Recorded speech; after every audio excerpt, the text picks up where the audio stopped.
60 heures pour changer votre avenir et devenir professionnellement incontournable. 60 heures pour apprendre à monter des vidéos percutantes et à maîtriser les techniques de post-production. 60 heures pour découvrir le monde de l'animation 2D, le motion design. Oui, c'est possible. Inscrivez-vous à l'un de ces 2 ateliers de formation pratique. Du 13 juin au 8 juillet 2022, l'atelier d'initiation au motion design à seulement 75 000 francs et l'atelier de perfectionnement au montage vidéo à seulement 45 000 francs. Les inscriptions sont à 5 000 francs. Vous serez encadré par des vidéastes professionnels avec plusieurs années d'expérience. Pour plus d'informations, contactez-nous au plus 228 91 33 61 02.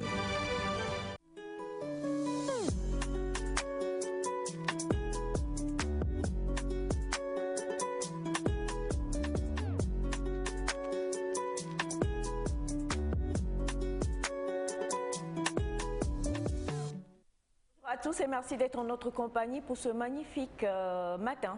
Voilà, on vous espère en pleine forme et comme toujours, merci de nous faire l'honneur et la grâce d'être avec la famille nectarienne. C'est la matinale de la télévision togolaise qui débarque dans vos chaumières et on espère que hier vous avez pu vous reposer.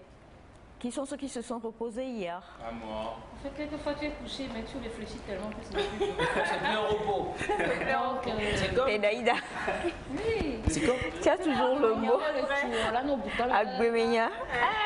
Toi, tu as quel genre d'Agbemenya d'ailleurs?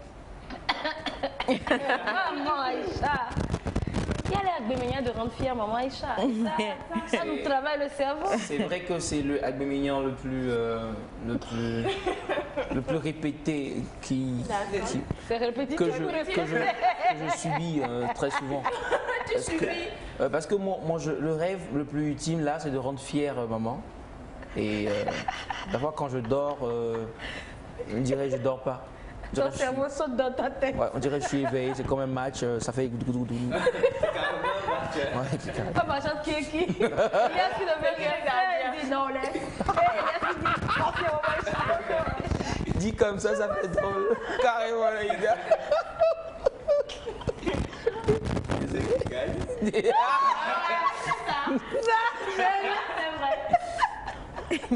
Félix, je te connais. Félix, je sais pas, je sais que tu aimes beaucoup Elias et il fallait toi comme infirmier parce que c'est toi qui sais donner les meilleures injections. Il me lance le plus tu donnes les meilleures injections de plus en plus et je crois que ça marche, ça commence à marcher. Du tout. Ça commence à faire de l'effet. Mais sinon il y a la vidéo. Aujourd'hui, on m'a grandi parce que je lui ai dit bonjour. Ouais. C'est la manière, maman. Comment tu lui as dit bonjour? Voilà, je suis venu dire bonjour.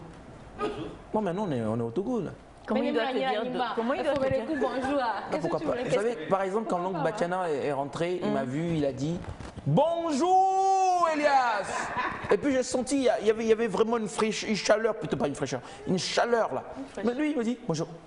Non mais je suis désolé quoi. Là tu as senti que c'était sec. Non ouais, on n'est pas, je sais pas, non. Moi, je suis désolée mais on n'a pas 4 climats. On est ici. Il faut qu'on sente de la chaleur. Je sais pas si tu comprends ce que je dis, maman. En fait, il faut... Entre lui qui te dit bonjour et toi qui, des fois, ne salue même pas, on fait quoi? Oui, au fait... Bonjour, c'est Mifa. Ça va. C'est vrai que des fois, je salue pas. D'accord, bon arrivée mon nectar. Aujourd'hui, nous allons parler de manager d'artistes. Appelez-vous manager d'artistes. Appelez nos artistes pour qu'ils soient branchés. Bonne arrivée. Manager d'artistes, on va en discuter aujourd'hui. Donc, Samefa a déjà calé pour elle la rubrique. Bonjour Naï. Bonjour maman Aïcha. Agbemignon, à part les Agbemignon. C'est quel Goumet même qui te fatigue ces temps-ci? Et toi, tu m'as créé Goumet, j'ai rien dit. J'ai géré, sportivement parlant. Fair play. Oui, parce que tu m'as remplacé dans le cœur de cette fille. Il y a des Goumets, il y a Goumet et Goumet. Je ne suis pas l'instigatrice de ce Goumet-là. Tu en es l'instigatrice, parce que tu es mon avocate. Normalement, tu aurais dû te lever, tu aurais dû brandir mes droits. Ce n'est pas trop tard. Bon. On va gérer. D'accord. Mais tu vois, quand tu te couches et il y a les Goumets dans la tête, Il y a les... calme-toi. En fait, Goumen, c'est chagrin. Chagrin d'amour, c'est vrai, mais on peut forcément ne pas avoir un chagrin d'amour genre amour et rose, quoi. Oui, il y a d'autres types de Goumen aussi. Voilà. Ouais. Félix peut me donner un Goumen filial. C'est comme tu as envie de manger Félix quelque a donné chose. Goumen à Elias ce matin. C'est vrai, c'était vraiment gourmeté. Il a vraiment. C'était Goumenté. Bonjour, Donc, bref, j'espère que vous allez bien, chers amis téléspectateurs, et que vos repos sont de vrais repos. Pas les repos, on se réveille 1 heure de temps après parce que on pense à comment on va faire pour faire ci ou faire ça. Tu n'as pas mangé avant de dormir aussi, ça arrive. Quoi qu'il en soit, ne perdons pas espoir, continuons de nous battre. En fait, on n'a pas le choix. Et gardons la foi. Et pour garder la foi, il faut regarder Nectar pour avoir le sourire déjà et partir sur de bonnes bases. Aujourd'hui, dans Nectar, nous allons parler de réseaux sociaux encore, mais très spécialement. Vous ne vous y attendez pas. En tout cas, à tout à l'heure. Les réseaux sociaux. Et d'ailleurs, chacun n'a qu'à chercher comment on dit réseaux sociaux dans son La dialecte. dernière fois, en IFE, on nous a dit réseaux sociaux. Hein. Non, bah ça c'est les On nous a dit Facebook. Hein. Moi, Bachana va nous dire réseaux sociaux en thème aujourd'hui. Ouais. Et puis chacun... Il faut trouver social dans nos langues. Être social en... Il n'y a pas de problème pour moi. Moi, je vais trouver ça. Vous avez une très jolie coiffure, monsieur. Ah ben, je suis désolé D'être beau. d'être si beau. Parce que. Désolé d'être si beau. Ouais, parce que, vous savez, il y a des fois où il faut exposer ça. Mais des fois, Exposer sa beauté. Oui, exposer sa beauté. Des fois, il faut faire semblant de ne pas l'être. Et aujourd'hui, tu as décidé de montrer à quel point tu étais handsome. Bah, si vous le dites, si le public le dit, qui suis-je C'est qui le public, moi? Non, pas vous. Oh, non, mais attendez, vous êtes parti. On est Vous tous êtes sur la scène ici, pardon. Non, Parce qu'en fait, il n'y a qu'une... Je suis la seule à qualifier ta coiffure. Naïda, elle a failli expliquer une crise quand non, elle mais t'a attends, il a dit des choses, genre qu'il y a beaucoup de chemins de route, un boulevard, qui se fait pas, le truc. Ah bah j'ai pas utilisé ce mot-là, mais Non, si tu t'es mais c'est retrouvé là-dedans. c'est ce que tu as voulu dire. Moi, je dis oh ce que tu penses à tout bas, donc j'ai compris. Moi, j'ai dit les choses simples. Non, non, moi je dirais il y a quand même une nationale. Maintenant, laquelle, on ne sait pas La encore. 2 ou la 1. Bonjour. Alors bonjour chez les amis, hein, nous espérons que vous faites la forme. Bonjour Félix. Il a failli dire quelque chose, non. Nous le faisons. Ça y est. Bonjour Félix.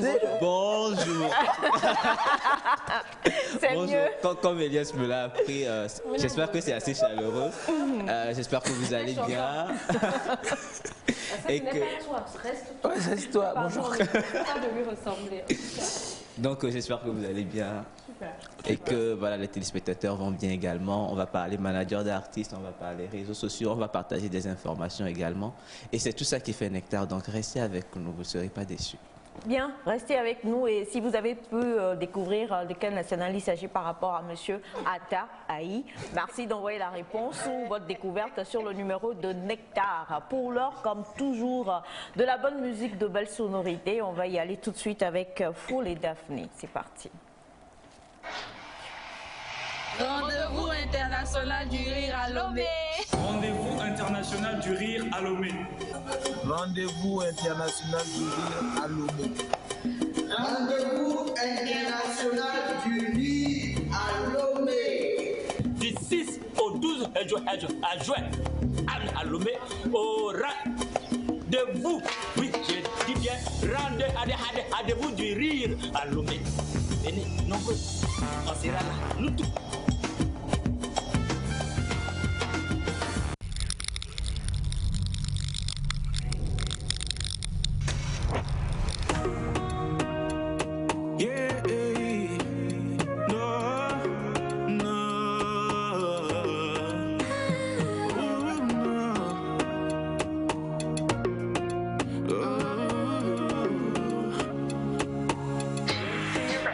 Je cesse de ressasser tous les moments passés ensemble.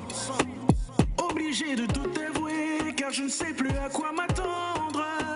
Je laisse mon ego de côté pour regagner ta confiance. Je sais que j'ai gaffé, j'ai foiré, s'il te plaît, laisse-moi m'expliquer. Non. Tell me you love me, tell me you love me. Dis-le-moi cause I don't go let you to leave me.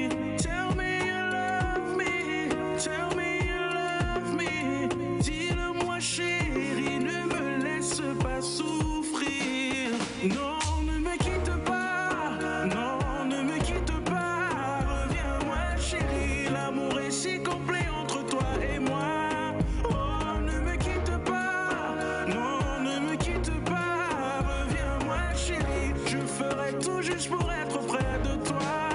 Oh, ne me quitte pas, ne me quitte pas, ne me quitte pas. Oh, non. Je suis à bout de force, j'arrive même plus à respirer. Ma foi, je te sacrifie dans ma vie pour être à tes côtés. Tu crois vraiment qu'il dit je t'aime, résoudre tous nos problèmes. Moi j'en ai marre de tes conneries, je préfère mes fois m'en aller. Show me you love me, show me you love me. Prouve-le-moi, cause I know God's here for nothing. Show me you love me, show me you love me. Prouve-le-moi si tu ne veux pas devoir me dire. Non, ne me quitte pas, non, ne me quitte pas. Reviens-moi chérie, l'amour est si complet entre toi et moi. Non, ne me quitte pas, ne me quitte pas. Reviens-moi chérie, je ferai tout juste pour être près de toi. Non, ne me quitte pas, ne me quitte pas, ne me quitte pas. Oh, oh, oh. Tell me you love me, tell me you love me. Dis-le-moi que I know gonna let you to leave me. Show me you love me, show me you love me. Prouve-le-moi, cause I know God's there for nothing. Non, ne me quitte pas, non, ne me quitte pas. L'amour est si complet entre toi et moi. Oh, ne me quitte pas, non, ne me quitte pas. Reviens-moi chérie, je ferai tout juste pour être près de toi. Oh, ne me quitte pas, ne me quitte pas, ne me quitte pas, ne me quitte pas, ne me quitte pas, ne me quitte pas, ne me quitte pas.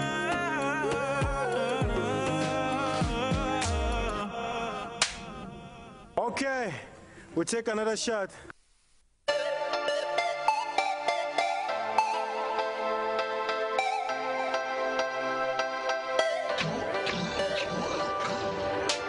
Impossible d'abandonner, donner, donner. Bébé, c'est la donner, donner.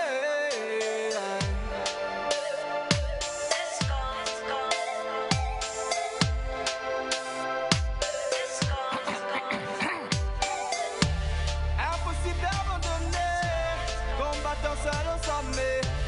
Bébé, c'est la donner, donner. Impossible d'abandonner, combattant seul au sommet. Bébé, c'est la donner, donner. Yolé, wow, wow, yolé, wow, wow, yolé, wow, wow, wow, wow, yolé, wow, wow, yolé, wow, wow, yolé. Let's back on me, back on me. Every day I into service, I fight for the Lord and for you change your place. I mind and close, I draw alongside. Put your enemies on this feel freedom time. Yeah, change the bad mind. Moonlight show the way to the right side. Yeah, Jah ascend sign. Family not true love a big sunshine. Sweat okay over move away ke o jama banya to fele no woluto. Amole pai nya bada metuto. Amole trodo gogo le kuto. Kemme to walaba ola be yo anani kuto. Neka me wasuale akwale baba nu polo yole. Wo wo yole. Wo wo yole. Wo.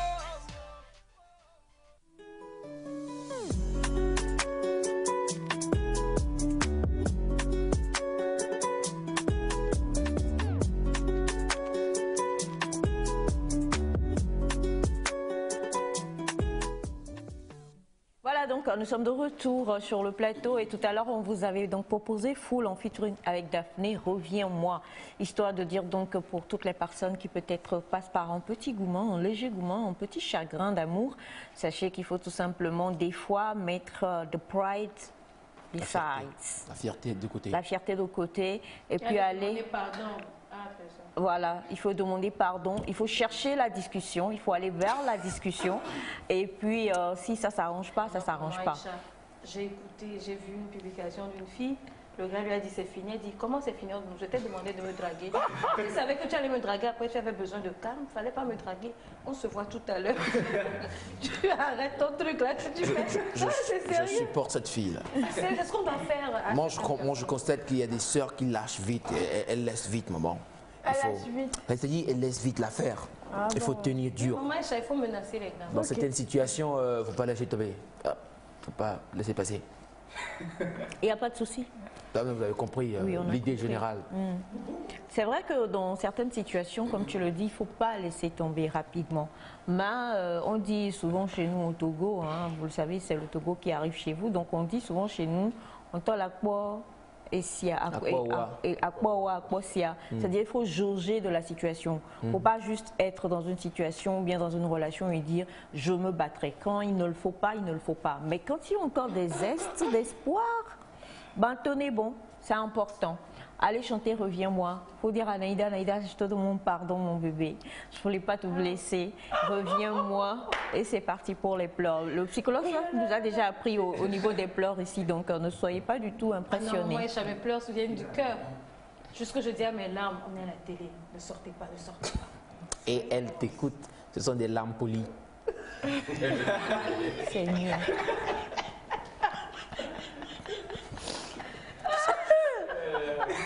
Ça me dépasse. Je crois qu'il faut qu'on voit le coiffeur. Il ne devrait pas te coiffer comme ça habituellement parce que là, tu es monté d'un cran aujourd'hui. Ce sont des larmes qui sont polies. Tu en connais des larmes insolentes. Je pars. Et tu connais des larmes impolies. Oui, mais c'est comme des larmes qui viennent et quand on ne les veut pas. Vous voyez, là, elles sont récalcitrantes, elles sont impolies. Récalcitrantes. D'accord. As-tu déjà pleuré une fois dans ta vie, Elias? En vrai, pas l'enfant, quand tu étais enfant à Guérin-Kouka, on te bottait. Hein. En étant déjà jeune adulte, on va dire à partir de 18 ans jusqu'à maintenant, as-tu pleuré de vraies larmes d'homme? Oui. Tu es un gros menteur, Elias. La dernière fois, j'ai pleuré. La dernière fois, j'ai pleuré quand j'ai perdu une somme là.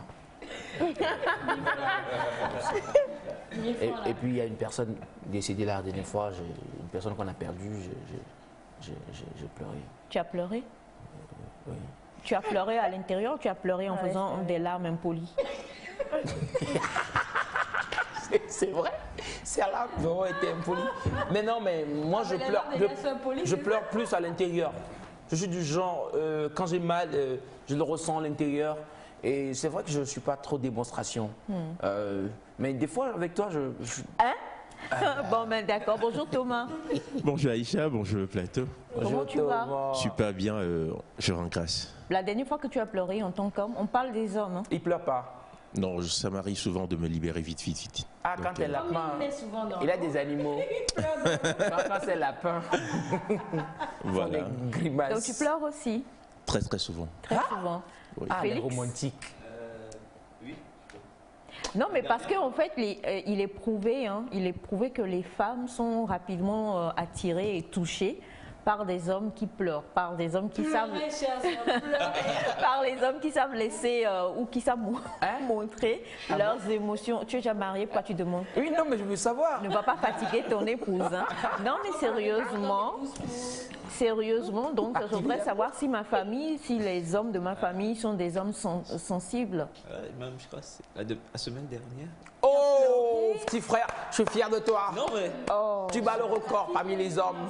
Non, même pas. Oh, Naïda, mais non. C'est comment vous avez résolu? Non, quand je suis seul, je ne me retiens pas, genre. Attends. Même des fois, c'est juste une musique que j'écoute et genre, ça me fait pleurer. Attends, dis-moi, il y a des larmes qui sortent comme ça, blablabla, ou tu fais comment? Non, mais je veux comprendre. Des larmes sortent comme ça, ça tombe. Public. Ça tombe tout doux. D'accord. Qui a déjà vu, on termine, qui a déjà regardé un film et a pleuré? Moi. Lequel? Titanic. Quoi? Attends. Toi, tu as pleuré à cause de Titanic. Qu'est-ce qui fait pleurer dans Titanic? Chaque temps, je mets ça au statut, parce que c'est un truc qui m'a marqué. Quand je pleure, je me dis, les acteurs là, Ils sont à la maison en train de Eh bosser. oui. Toi, tu pleures pour eux. Pourquoi tu pleures? Mais tu peux Même les dessins animés, je pleure. Non, mais La pleurer dernière un... fois, c'est un dessin animé que j'ai pleuré. Un dessin animé. Oui, mais pleurer en regardant un film, bon, c'est quelque chose de bien, moi, je trouve, parce que quand on regarde quelque chose dans un film qui nous fait pleurer, c'est que forcément, ça touche quelque part dans notre personnalité, dans notre histoire, et donc c'est peut-être l'occasion de relâcher des pressions ou bien des souffrances qu'on a accumulées. Faut chercher des raisons pour... Ce ne sont pas des raisons. Alors, Je pleure, point barre. tu as déjà le film? Oui. Oui, le film. C'est fois, elle pleure beaucoup. Le titre du film. Oh, moi, il y a assez de films. Bon, faut voir son visage. Si vous voyez le visage, je sentais qu'elle pleure beaucoup. Et toi? Quoi? Film? Le dernier film? Pleurer? Oui. Le film de Jésus. Quand le crucifix là, quoi. Ah ouais, la première, oui, j'ai fermé, j'ai pleuré pour dis, ça. mais qu'est-ce qu'il a fait, le pauvre? Et puis, en fait, il y avait le film de Joseph aussi. Donc, pour Jésus, qu'est-ce qu'il a fait? Je l'ai pas vu parce que Le pauvre. C'est un vrai pasteur. Surtout quand on lui met la couronne à épines Oui, et tout. puis il y a ça le sang qui dégoulue. quelque chose aussi. Quand tu es triste et tu vois encore un film triste, ah, c'est fini. sûr que tu vas pleurer. Ça Mais sort. quand tu es très joyeux, tu vois encore, tu peux te contrôler. Mais il y a des films. Mais quand tu es triste, le héros meurt, tu suis des films même les d'action. dessins animés, les mangas, le héros meurt. Moi, c'est surtout Mais je les pleure. Les chansons. Moi, c'est quand j'ai Goumère, j'ai pas de Goumère. Ok, que je voilà. pleure. Oui, c'est vrai. Les chansons, quand tu prends Anna Simone et tu écoutes ça, c'est du jazz, tu écoutes ça vers 1h30 comme ça, tu risques. Hein. Il n'y a pas de genre pour ça, quand même. C'est de Non, c'est quand tu écoutes mi. Non, ça te fait pleurer. Bon, ben, écoutez, on a appris plusieurs fois sur ce plateau avec le psychologue Saf qu'il faut apprendre à relâcher ses émotions, il faut apprendre à les faire sortir. Donc, pour vous tous qui nous suivez, et si vous êtes en train de retenir vos larmes ou de retenir des émotions qui négativement vont malheureusement vous conduire vers une autre issue, il vaut mieux vous trouver un petit temps comme Félix ou comme Naïda. Pour lui, c'est fréquent. Pour Félix, oui, il dit, oui, mais Félix, c'est un jeune homme qui... C'est vrai que Félix a l'impression d'avoir une carapace, mais c'est un jeune homme sensible. Ouais, dès qu'il a alors la que musique, toi, il en pleure. fait, on a l'impression que tu es sensible, mais derrière, c'est mort. Voilà, c'est tout le... Maman, mais c'est moi, je pleure. Non. Je pleure à l'intérieur. Et voilà, ton collègue le prêtre dit d'essayer de pleurer. Ah non, mais c'est bon. Non, mais il n'y a rien, il n'y a aucune situation là qui... Il y a la poisson comme là. Non, ému. Non, mais parce qu'on parle souvent de ces images sur les réseaux, de ces hommes qui attendent que la mariée, quand ils voient la mariée en train de ils se mettent à pleurer. Lui là, il était comme ça. Voilà, Elias n'a pas pleuré le jour de son mariage, c'est dommage. Alors, on a des messages comme toujours et on a bonjour la famille nectarienne. Bonjour. C'est Kokou Bonsou depuis Takoradi au Ghana. Ça fait très longtemps, hein? J'espère que vous allez bien. Nous allons bien, monsieur Bonsou. Hello Nectar. Hello. Hello everyone. Hello. How are you this We're morning? doing good. Ok. Bonjour à vous. Bonjour. Bonjour. On veut pleurer, hein. Qui a pleuré? D'accord. Disons que Celui qui a fait le... madame fait un petit témoignage. Elle dit que son mari, donc hier, ils étaient là-bas. Monsieur a pleuré, c'était trop beau. Voilà, on va passer dessus. Merci infiniment pour le témoignage, madame. Et votre mari, il est bien. Voilà. Quand la dame pleure, le monsieur aussi pleure. Non, qui va calmer qui? Ça n'a rien à voir. Un homme peut pleurer de Elle dit Non, je ne parle pas de ce témoignage. Hein. Voilà. Non, on ne parle pas de Mais, message. oui, mais les deux pleurent pas ensemble quand même. Ah, ok. C'est pas du Il y a genre. l'autre qui active l'autre. Non, quand même pas. C'est possible, pas non. chorale, à moins qu'il y ait un gros deuil. C'est chorale, ouais. C'est pas une chorale, à moins qu'il y ait un gros deuil, tu rentres et que tu entends, voilà, Comment et tout vous ça. imaginez Félix, par exemple, avec sa femme future, ils écoutent un bon morceau qui fait pleurer Félix, sa femme aussi pleure. Ça peut créer des liens. Pleurer ensemble c'est un avec. Oui, orchestre ça crée finalement. des liens. Un orchestre Ça de crée larmes. des liens. Non. Dernièrement, je t'ai vu pleurer, tu m'as vu pleurer. Et puis, Non, non, non, on parle de couple. Pour quelque chose, Ah, ça dans marche. un couple, on pleure ensemble pour quelque chose. Ouais, ça À marche. 2, à 3, on y va quoi. Elias, pleurant pour, Après des Edmond. années, vous vous en souvenez et ça rappelle des choses quoi. Ah, Bon. Félix. Moi, ça me rappelle des choses quand même avec un ami Hein? avec qui on a pleuré pour quelque Tu as chose. pleuré avec un ami. Donc tu peux pleurer aussi si on t'envoie à la voiture. Quand moi j'étais au lycée, j'étais parti à avec la l'internat. personne. J'étais parti à l'internat, donc on s'était séparés des parents. Et il m'arrivait d'être triste au début. Et j'avais un autre camarade de chambre aussi qui était souvent triste. Et un jour, il m'a vu en train de pleurer, lui aussi s'est mis à pleurer. Mais aujourd'hui, ça a créé un lien en fait. On se sent plus proche parce que à cette Vous avez époque, partagé un on s'était- moment d'émotion. Voilà, donc pour moi, Elias, il n'a pas d'émotion. envers les personnes qui sont sincères, moi je n'ai pas de souci à partager. Ah non, mes mais c'est pas émotions. dire que ceux qui ne pleurent pas sont pas sincères. Hein. Non, je dis envers une personne merci. qui est sincère, je n'ai pas peur de montrer ce que je ressens. Maintenant, je ne vais pas me Ne mettre pleure surtout devant pas tous les devant camarades Elias. à Claire. pleurer. Ça, Moi, c'est je suis clair. plein devant des moments. Ça, c'est clair. Je suis désolé. Mais il faut pas pleurer. Alors bonjour à vous tous sur le plateau, bonne émission. Elias, c'est un vrai homme de la part de Monsieur Constant depuis Badou. Ah, Bonjour. Bonjour. Quand moi je me souviens de ma regrettée mère, je pleure parce que 34 ans après sa disparition, je ne l'oublie toujours pas de la part de Monsieur Mola. Oh, ça s'oublie jamais ce genre de perte. Hein. On apprend à vivre avec, mais ça s'oublie pas. Du courage, Monsieur Mola. Bonjour à vous tous sur le plateau. Bonjour. Moi, je ne pleure que de joie. La tristesse, je l'avale. D'accord? Merci infiniment. Bonjour. Bonjour. J'ai pleuré le jour où... D'accord. Ben, beaucoup de courage. C'est assez personnel, donc on ne va pas lire votre message à l'écran. Et on a un autre message qui dit « Bonjour la famille ». Bonjour. Moi, je pleure des fois lorsque vous recevez des témoignages. Les gens souffrent dans la vie. Et même moi-même, j'ai giflé ma femme et j'ai pleuré après. C'est triste ça. Comment? Il a dit à l'amour. À l'amour. Oui, mais c'est sûr il est sorti de ses gonds et après il a regretté. Encore heureux, désolé de vous le dire monsieur, encore heureux que vous ayez pleuré. Ça aurait été vraiment pas bien si vous n'aviez pas pleuré. Ça voudrait dire que vous ne regrettiez pas.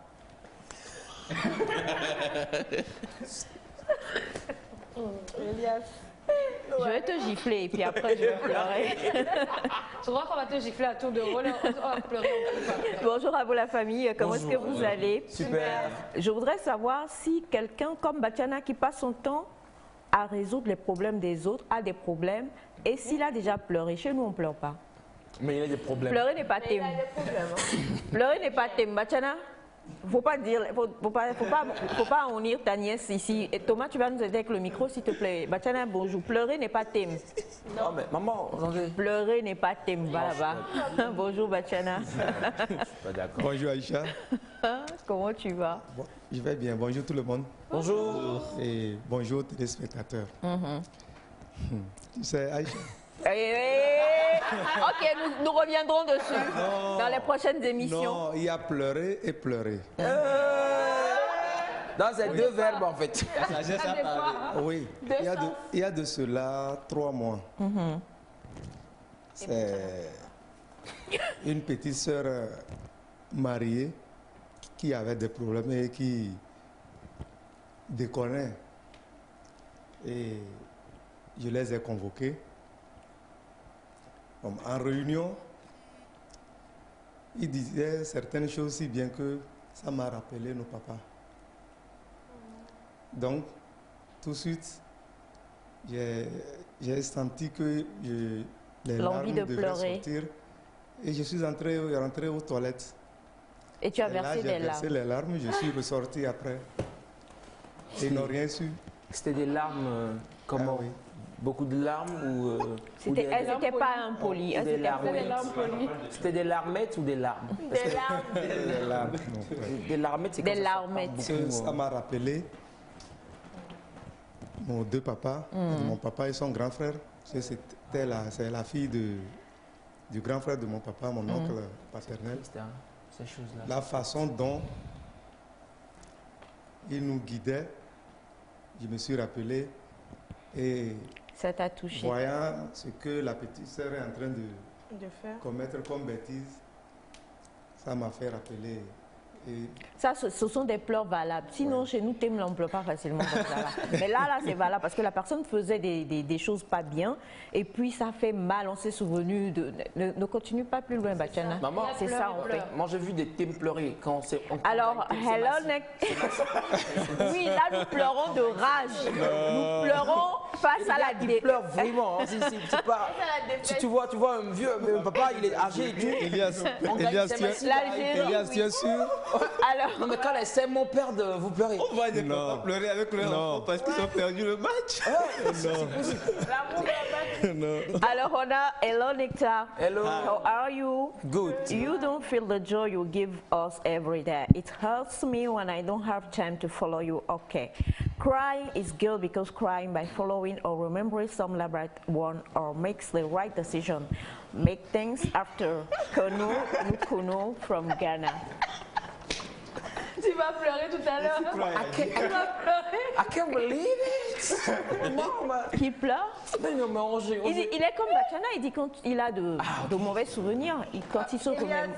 Tu nous as sauvés, hein, parce que c'est vrai qu'au début je te suivais. Alors, après, tu m'as perdu. Je suis désolé, quoi.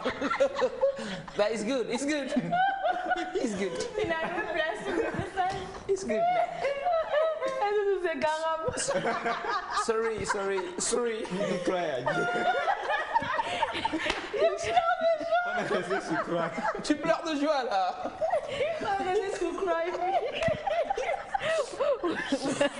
Vous êtes restés. Cette famille va me faire pleurer là. Et Naïda pleure en vrai. Naïda pleure en vrai. Tu vois, je n'ai pas le seul. Hein. Non mais là, je ne suis pas d'accord. Alors, bonjour la famille, comment vous allez? Vous m'avez trop manqué. C'est Florence depuis le Bénin. Merci Florence. Et on a coucou à vous tous. Moi, mon mari a pleuré le dimanche parce que je lui ai mal parlé. J'ai regretté après. Oh là là. J'espère que vous êtes excusée, madame. C'est important de s'excuser aussi. Hein. Il ne faut pas garder ça. Faire pleurer son conjoint ou sa conjointe, ça, c'est pas bien du tout. Pas bien. Surtout que vous regrettez, vous reconnaissez que c'est de votre faute. Allez vers votre mari et excusez-vous. Voilà, on va poursuivre avec les autres messages tout à l'heure, je l'espère. Mais pour l'heure, nous allons tout de suite retrouver Félix dans NEC Info.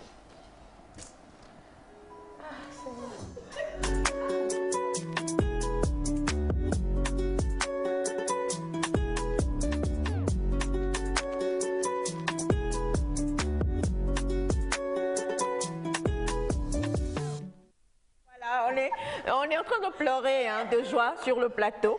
Et avec Félix, ce matin, on va s'intéresser à quelques informations qui vont peut-être faire pleurer. Pleurer, je ne suis pas sûr. Rire, oui, peut-être. D'accord. Alors, on commence par le Nigérien qui a fait un exploit. Il a quitté l'Europe pour le Nigeria à moto. On va voir les images. Il est passé par plusieurs pays, dont la France, l'Espagne, le Maroc, le Bénin, le Togo et plein d'autres pays. Et il a fait cet exploit. Alors, il a été accueilli quand il arrivait chez lui comme un roi. C'est plus de des milliers de kilomètres qu'il a parcouru comme ça parce qu'il aimait la moto. Donc, c'est un exploit, je trouve, parce que non, on n'a pas précisé le nombre de jours, mais ça doit faire plusieurs semaines quand même. Il a fait plusieurs semaines. C'est clair, il a fait des semaines. Il a fait plusieurs semaines. Et il a été accueilli. Je crois qu'il a été même annoncé, c'est-à-dire l'heure de son arrivée dans sa ville a été annoncée. Les gens l'ont accueilli comme un roi parce que c'était... Il ressemble à Thomas. C'est l'exploit de la semaine. Thomas.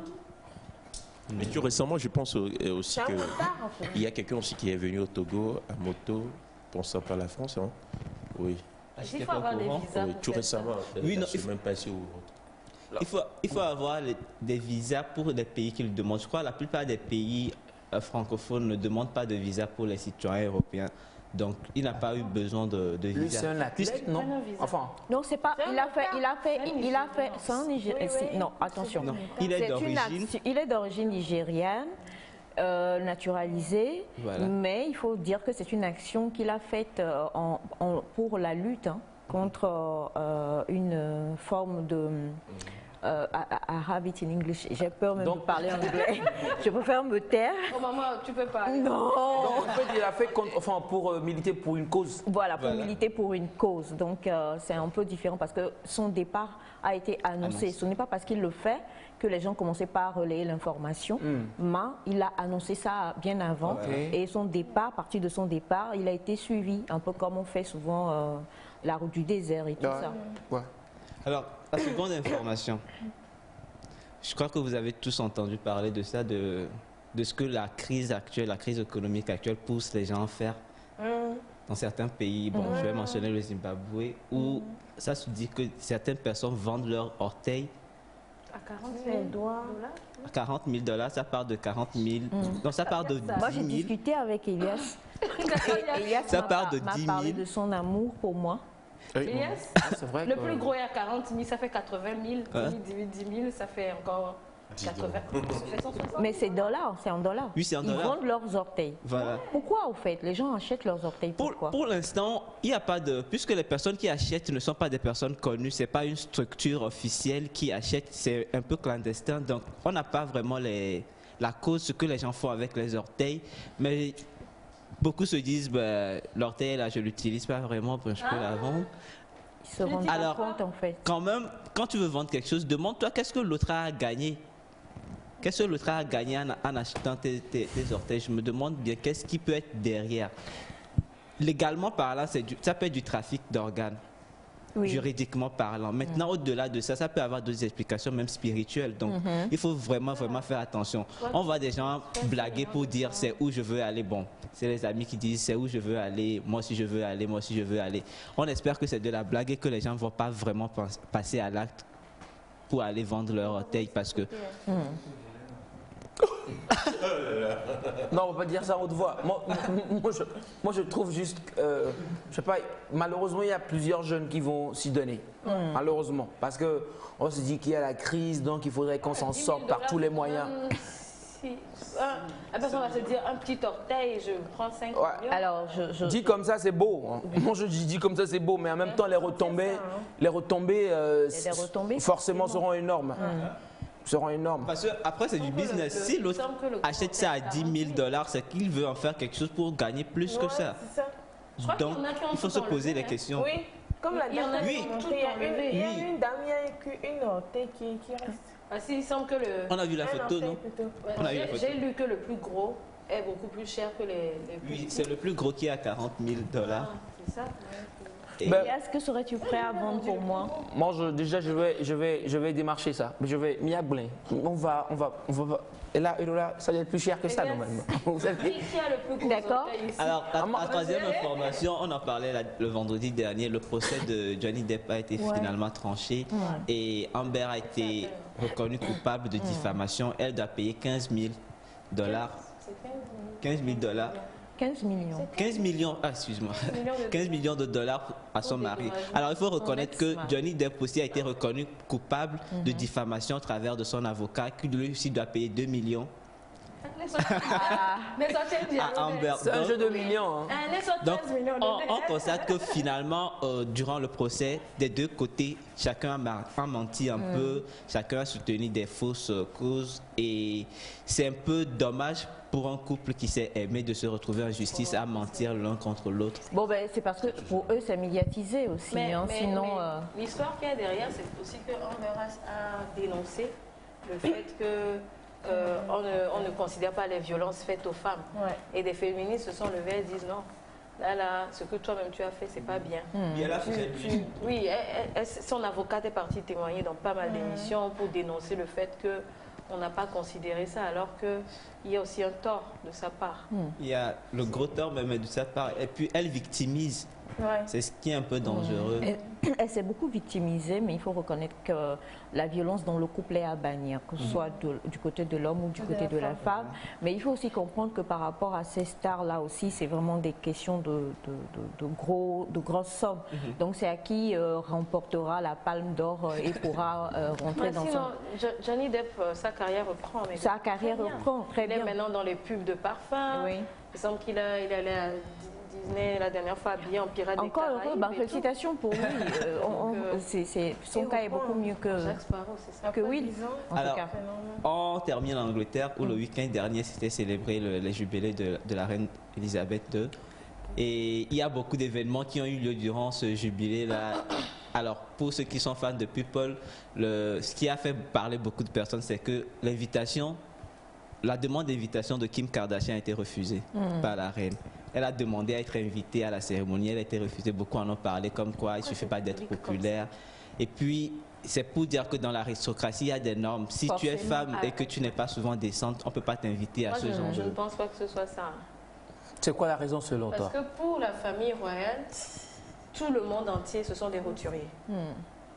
Personne n'est à leur rang. Donc je me dis, bon, peut-être que c'est un peu. Mais il y a plein d'autres célébrités qui ont été invitées. Il y a Naomi Campbell, il y a d'autres personnes qui y sont allées. Donc, elle a fait une demande d'invitation et la demande a été refusée. C'est que forcément, il y a une raison. On parle d'être trash, en fait. Alors, désolé pour le nom, mais quand tu compares quand même, c'est sûr que on est en Afrique, hein, donc franchement, on va laisser les monarques et leur monarchie et tout ça. Mais une chose est sûre, c'est que quelque part, la reine d'Angleterre, c'est la reine d'Angleterre. Et pourquoi nous, on n'a pas envoyé de demande? Maman, c'est ce que je voulais dire. Notre demande ne quitte même pas la poste du Togo, en fait. Maman, ma demande a été rejetée. Oh oui, forcément. Comme un boulevard sur la tête. Donc, du coup, et on parle aussi du le prince Louis, qui a fait vraiment parler beaucoup de personnes à travers ses musiques durant les cérémonies officielles. Alors, vers la fin, il y a eu beaucoup plus de complicité avec sa maman. Au départ, on le voyait faire beaucoup de grimaces. Beaucoup disaient que c'était des caprices d'enfants, qu'il y avait beaucoup trop de laisser aller parce qu'il devait bien se comporter vu que c'était une cérémonie officielle. Il y a un autre camp qui disait que c'était un enfant, il fallait le laisser faire ce qu'il veut. Mais à la dernière cérémonie, on l'a vu beaucoup causer avec sa maman, genre faire des grimaces avec sa maman. On voit qu'il y a beaucoup de complicité. Donc, c'est par rapport aux parents. Chaque parent a sa manière d'éduquer son enfant et il faut pouvoir l'accepter. Voilà. Et on va terminer avec Shakira et Piqué qui se sont séparés. Ils ont communiqué la dernière fois. Pourquoi ils se sont séparés? Parce que Piqué allait piquer ailleurs. On a dit j'ai eu dire qu'il est sorti avec la mère d'un de ses coéquipiers. Mais il y a aussi ce que j'ai lu. Comment vous appelez une TikTok qui serait une influenceuse, je sais pas, aussi avec voilà. Bon, on va pas expliquer. Voilà, Piqué, c'est Picoreur. Alors ils n'ont pas donné comme raison officielle, ils n'ont pas donné la raison de leur séparation, mais bon, c'est des spéculations, on va dire. Donc du coup, c'est officiel, ils vont se séparer, ils vont divorcer et ils sont pas mariés. Ils vont se séparer. Ils vont se séparer, on va dire. Et ils disent, pour le bien des enfants, ils vont garder un peu d'intimité par rapport aux interviews. C'était un couple que nous, on aimait bien. Nous, dans le monde du football. Bon, de toute façon, du courage, on espère. Tu veux aller Thomas, tu es intéressé par Shakira? C'est une question. Il faut pleurer pour les bonnes causes. Tu as parlé aussi du Nigeria et c'est l'actualité du moment. On ne va pas passer outre. On a donc depuis le dimanche ce qui s'est passé avec les terroristes qui sont entrés dans une église catholique dans l'état de Owo et qui ont malheureusement tué 50 personnes. C'est extrêmement sauvage et très triste et on est de tout cœur parce que tu t'y attends pas. Et ce qui fait encore plus le buzz, il s'agit de ce couple qui s'est marié la veille, le samedi, qui était là le lendemain matin dans l'église et qui fait partie également donc des victimes. Et c'est tellement triste qu'on se rend compte on spécule notre vie en fait. Vivons chaque instant avec beaucoup de bonnes choses. On ne sait pas ce qui peut arriver. On ne le souhaite pas, mais il faut comprendre aussi que de tout cœur, on est avec toutes ces familles-là. Il y a de cela quelques semaines, on parlait de ce qui s'était passé au Texas. Et maintenant encore, avec ce qui s'est passé au Nigeria, c'est très triste. Et comme on le dit aussi, faisons attention. La seule chose qu'on peut dire, c'est faisons attention. Et voilà, et on le sait aussi, on en a beaucoup parlé aussi chez nous au Togo, de cet acte barbare qui s'est passé au marché, et avec ce Tchadien. Et donc, surveillons-nous les uns les autres et soyons totalement aux aguets et à l'affût, c'est très important. Merci beaucoup, Féfé. Merci, maman. Et on va poursuivre cette émission maintenant, on va parler réseaux sociaux dans la langue de Naïda. C'est parti. Dans la langue de Naïda.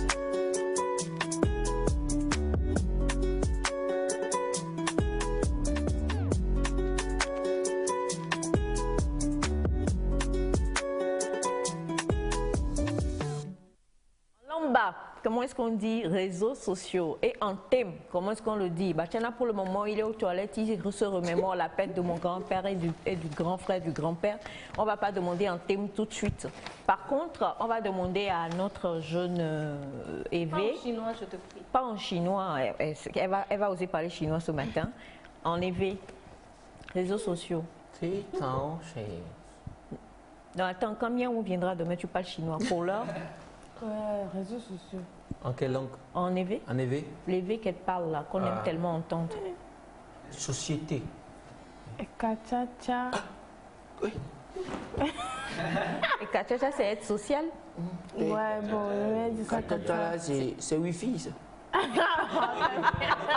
Non, mais Kachacha. Kachacha, c'est le lien ou bien? Ouais, Kachacha, oui, réseau. Réseau, c'est Kachacha? Non. Comment on appelle les cordes araignées là? Comment on le dit en... C'est Kadodo. Vous savez que Kadodo, c'est avoir des liens. Google est en EV. Oui, il y a une version EV. Ouais. Et ça va vous surprendre comment on nomme les choses sur Google en EV. On veut bien savoir. Bonjour. Non, mais sérieux, Google est en EV. Oui. Non, mais ils ont les mots. C'est bon, Naïda? Pardon? Bon, on va parler de réseaux sociaux. Ensuite, on parlera de comment les traducteurs ont traduit. Parce qu'il y a des traducteurs qui ont quand même traduit Google en EV. Et je vous assure que... C'est vraiment... Excusez-moi, ça fait rire quand tu lis recherche en EV, tout ce qu'ils ont mis, il y a des phrases même pour un seul mot. Un seul mot. Ouais. C'est assez surprenant, on en parlera plus tard. Aujourd'hui, nous allons parler réseaux sociaux. Vu que vous ne trouvez pas la traduction, on va continuer. Et vous avez parlé de ma langue, vu que je parle plusieurs langues. Je vous donne en français le choix de choisir la langue dans laquelle je vais parler. Lamba. Et ce sera en français. À juger. Alors, on a plusieurs fois parlé de réseaux sociaux ici sur le plateau et on l'avait défini comme un service ou un site internet aussi qui permet de mettre en relation plusieurs personnes. C'est de ça qu'on a parlé. Ensuite, on avait parlé des réseaux sociaux horizontaux et verticaux. Donc, à l'horizontale, on a ce pourquoi ces sites-là qui nous mettent en relation pour une raison précise. Si je prends un site de commande de taxi, de moto, il y a des prestataires et moi je veux un taxi, eux ils proposent un taxi, on est mis en relation. Ou si je prends un site où je cherche les offres d'emploi, quelqu'un est venu, il a posé son offre et moi je suis un demandeur et puis je viens. Et puis il y a les sites verticaux où on s'y rend parce qu'on veut bien s'y rendre pour voir ce qu'il y a, comme tout ce qui est Facebook, tout ce qui est YouTube, tout ce qui est Instagram. Dans ma recherche, je me suis dit, est-ce que nous avons des réseaux sociaux africains? Et la question est oui, beaucoup. Mais quand on va aller plus en détail, est-ce que nous avons des réseaux sociaux verticaux et horizontaux? Horizontaux, plein. Verticaux, c'est là que le problème est. Ok. Quand j'ai horizontaux plein, à Lomé déjà, on a ce réseau social pour les taxis.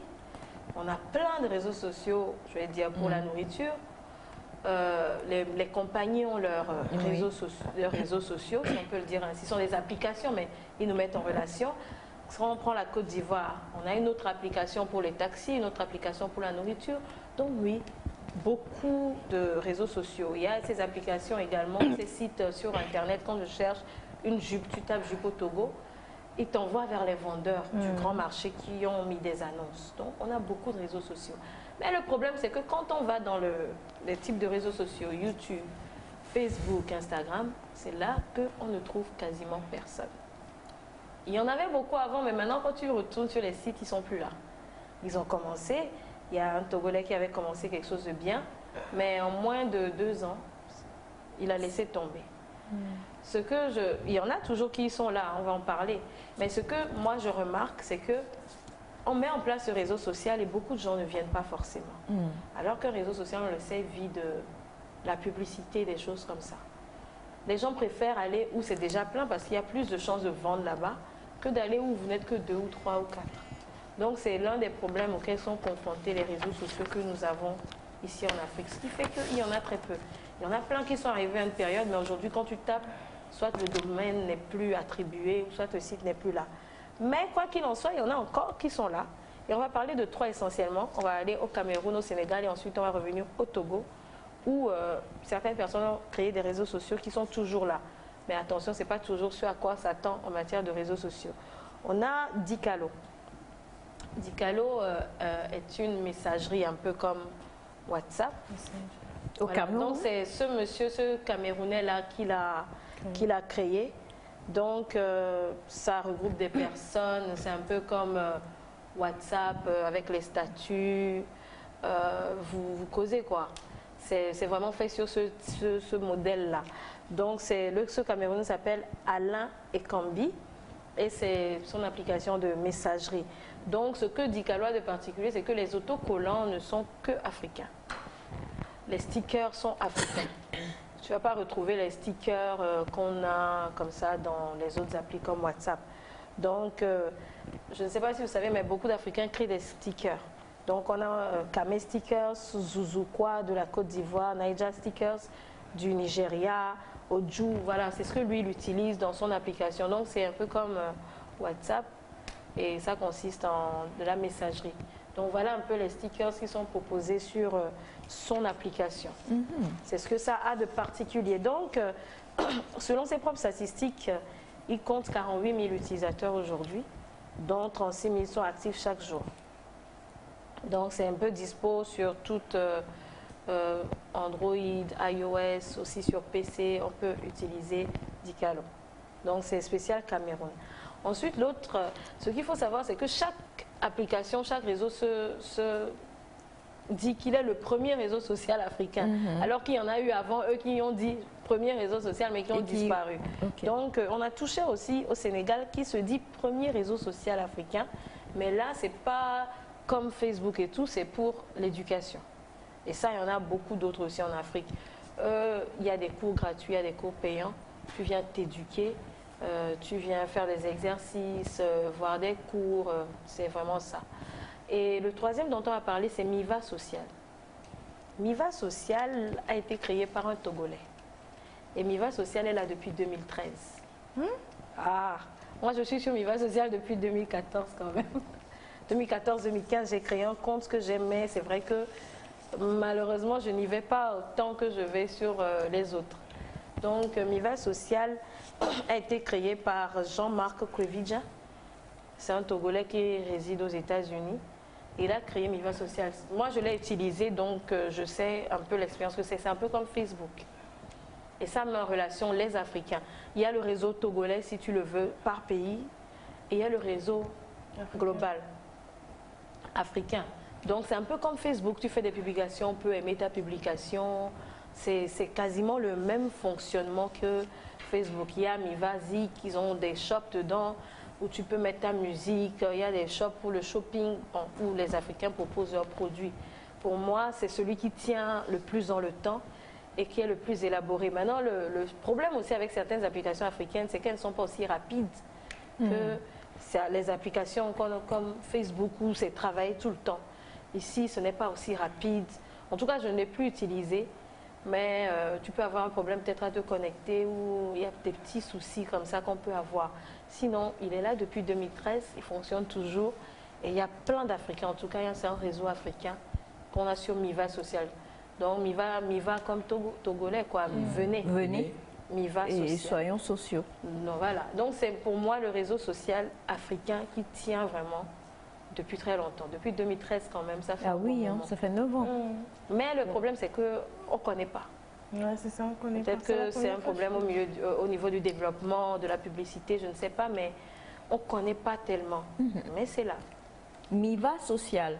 Et donc, comment on fait, vu que tu en parles aujourd'hui, on est tous intéressés, on va aller sur mivasocial.com. Et tu crées un compte. C'est comme Facebook, tu mets ta photo de profil et voilà. Les gens publient des choses, tu peux publier, tu te fais des amis là-bas, de tous les pays. Une application? Pour l'application, je ne sais pas, parce que je n'ai pas cherché. Mais moi, je faisais toujours sur, même ce matin, je suis allée dessus, c'est toujours sur Chrome que je joue, Firefox, les navigateurs comme ça. Pour l'appli, je ne sais pas. Mais je sais que tu peux vendre ta musique là-bas.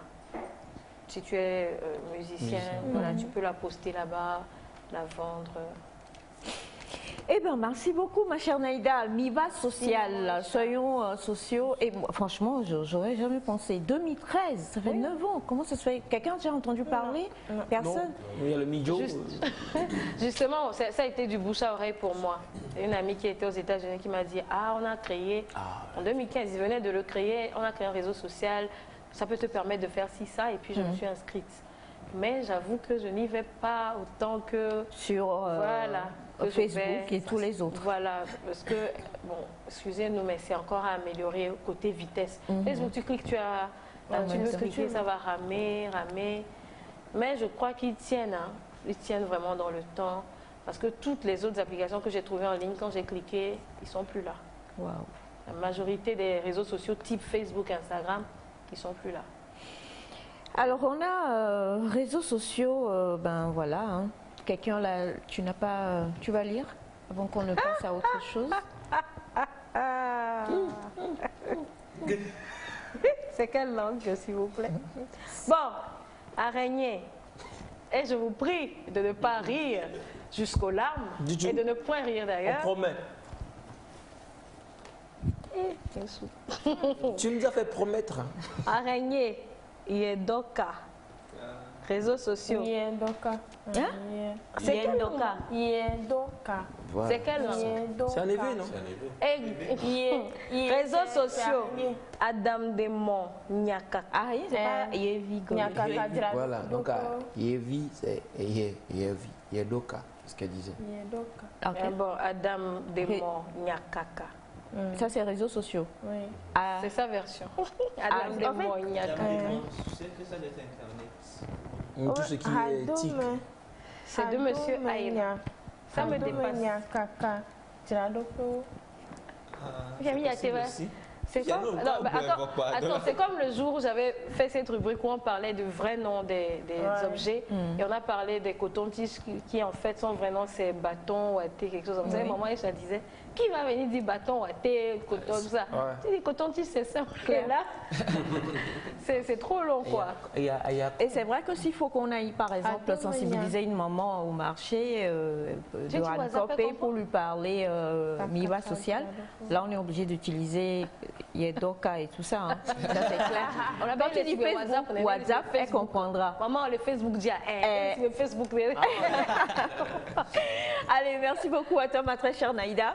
Et nous allons aller, on va souffler avec la pub et on va retrouver notre magnifique Semefa avec nos invités du jour. Qui sont les artistes, s'il te plaît, n'aie pas la main. Je ne suis pas prête à produire un slammer. Qui sont les artistes du plateau? Il est artiste aussi. Il est artiste, slam. Non. Il est artiste. Je parle de Félix. Mo? Tu as compris, il a soit contaminé. Lui, il est artiste. Et elle est aussi. Et toi, tu es? Artiste danse. Elle danse. Elle danse. Oui, une danseuse. Maman, tu es une artiste journaliste. Et toi, tu es? Bon, moi, je suis rappeur. Moi, je fais tout ça. Toi, tu es dans les BTP, au fait. Tu es dans la nationale. Allez, pub, et puis on va retrouver nos invités. Je l'ai pas vu venir.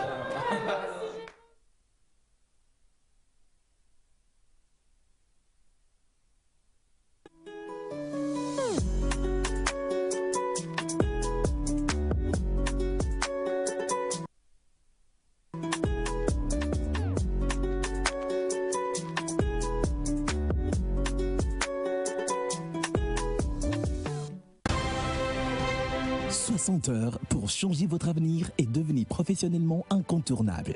60 heures pour apprendre à monter des vidéos percutantes et à maîtriser les techniques de post-production. 60 heures pour découvrir le monde de l'animation 2D, le motion design. Oui, c'est possible. Inscrivez-vous à l'un de ces 2 ateliers de formation pratique. Du 13 juin au 8 juillet 2022, l'atelier d'initiation au motion design à seulement 75 000 francs et l'atelier de perfectionnement au montage vidéo à seulement 45 000 francs. Les inscriptions sont à 5 000 francs. Vous serez encadré par des vidéastes professionnels avec plusieurs années d'expérience. Pour plus d'informations, contactez-nous au plus 228 91 33 61 02.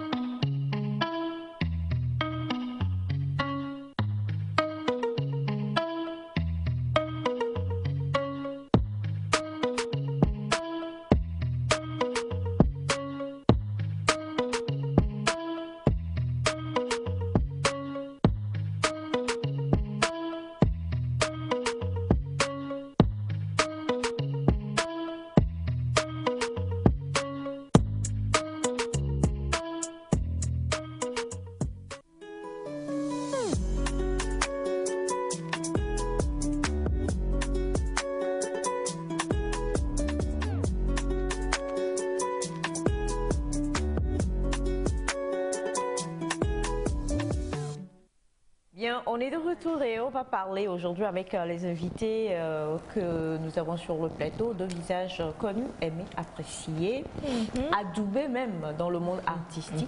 Ça c'est vrai. Oui, c'est vrai, c'est vrai, c'est vrai. Il y a ma petite sœur, voilà, on va gérer les choses en même temps.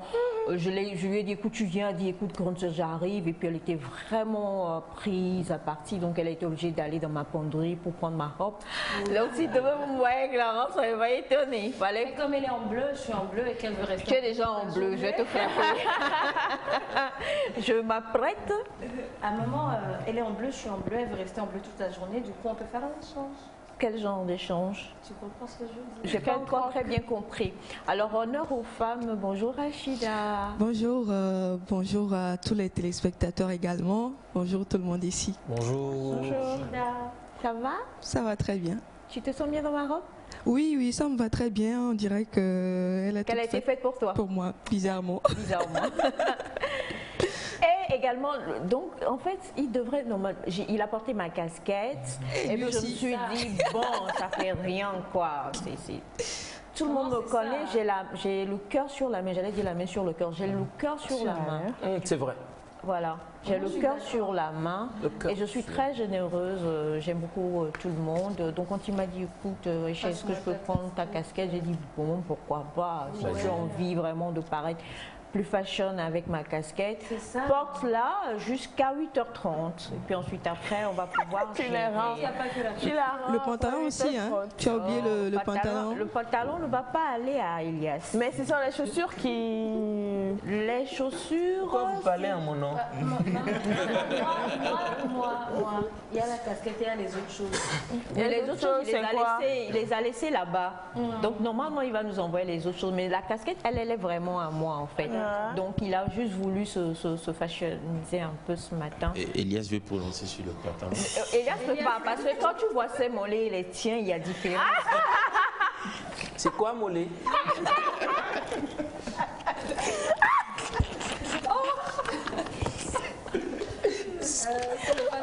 En fait, il faut toujours demander.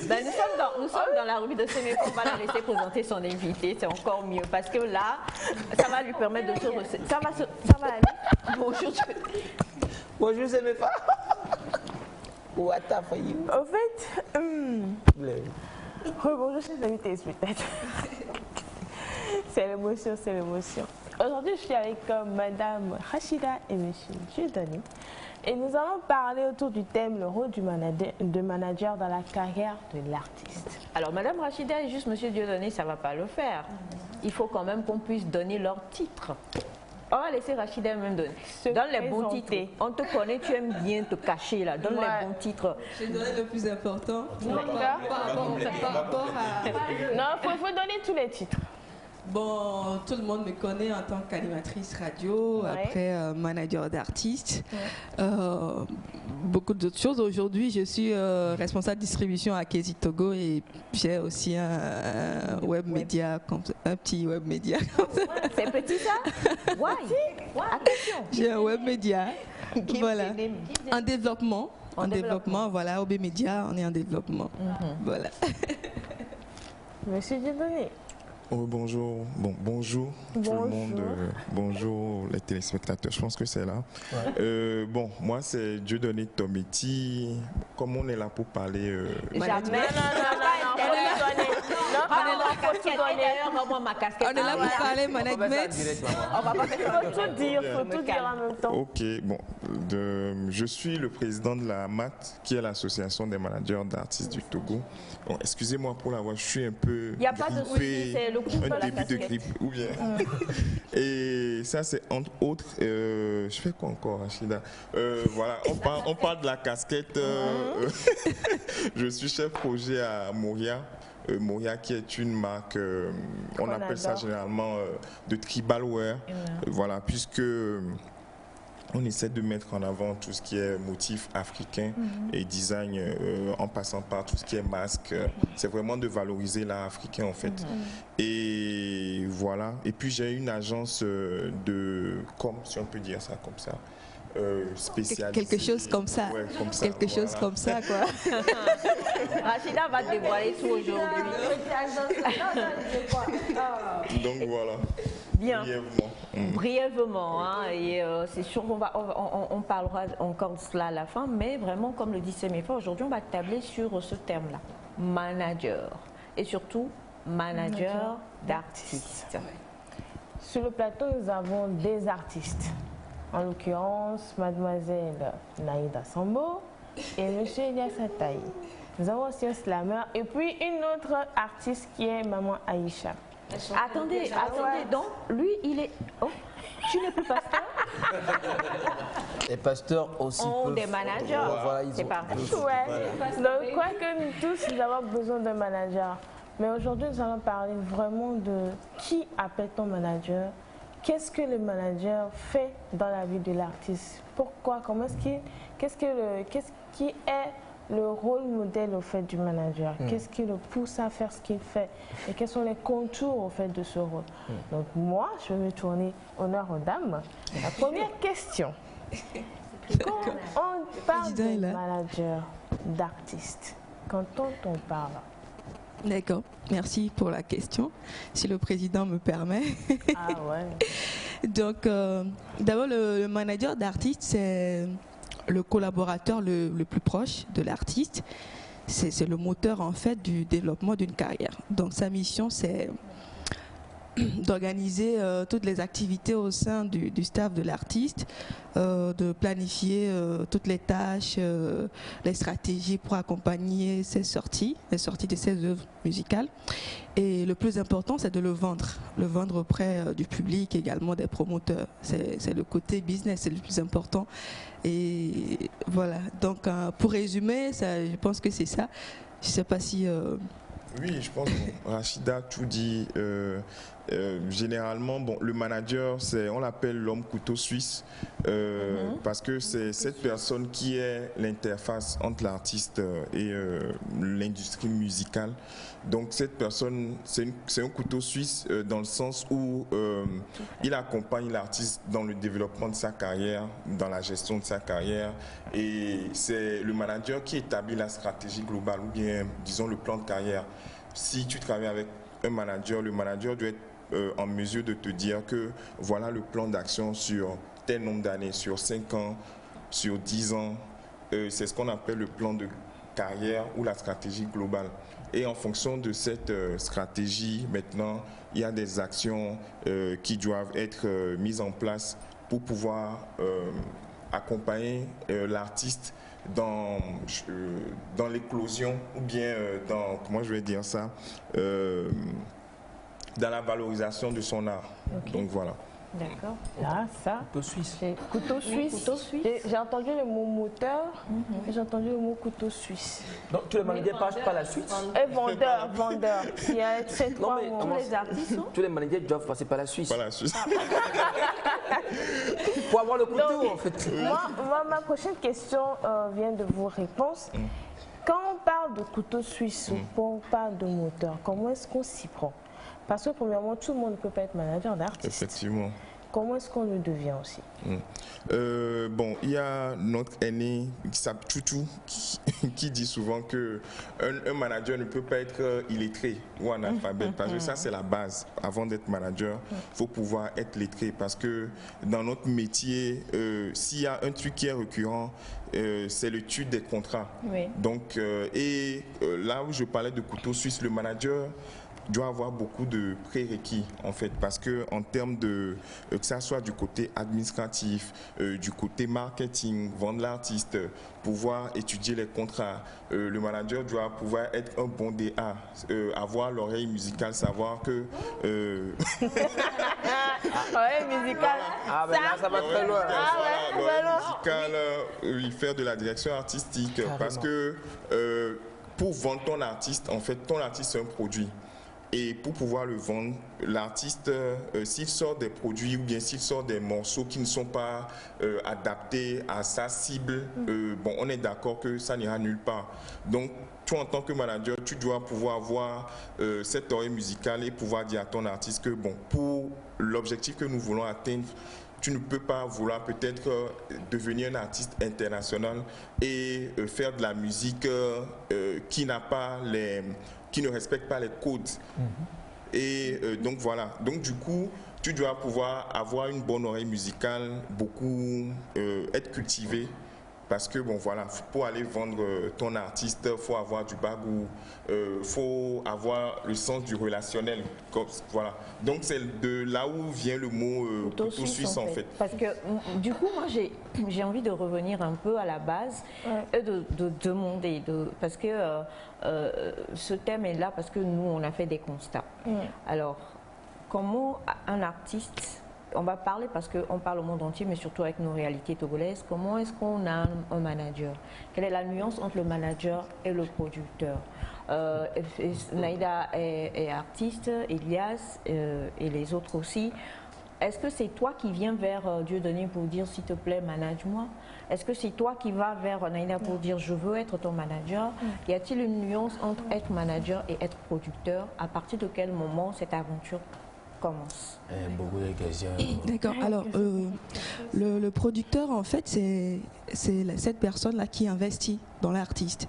Le manager n'est pas censé apporter 1 franc, normalement, mettre 1 franc dans la carrière de l'artiste. Je dis normalement. Voilà. Mais aujourd'hui, au Togo, il peut arriver, et la plupart du temps, les managers des fois se retrouvent dans la position du producteur parce que les artistes seuls ne s'en sortent pas. Les artistes seuls ne s'en sortent pas. Les artistes se retrouvent être leur propre producteur, ce qui ne peut avantager la carrière.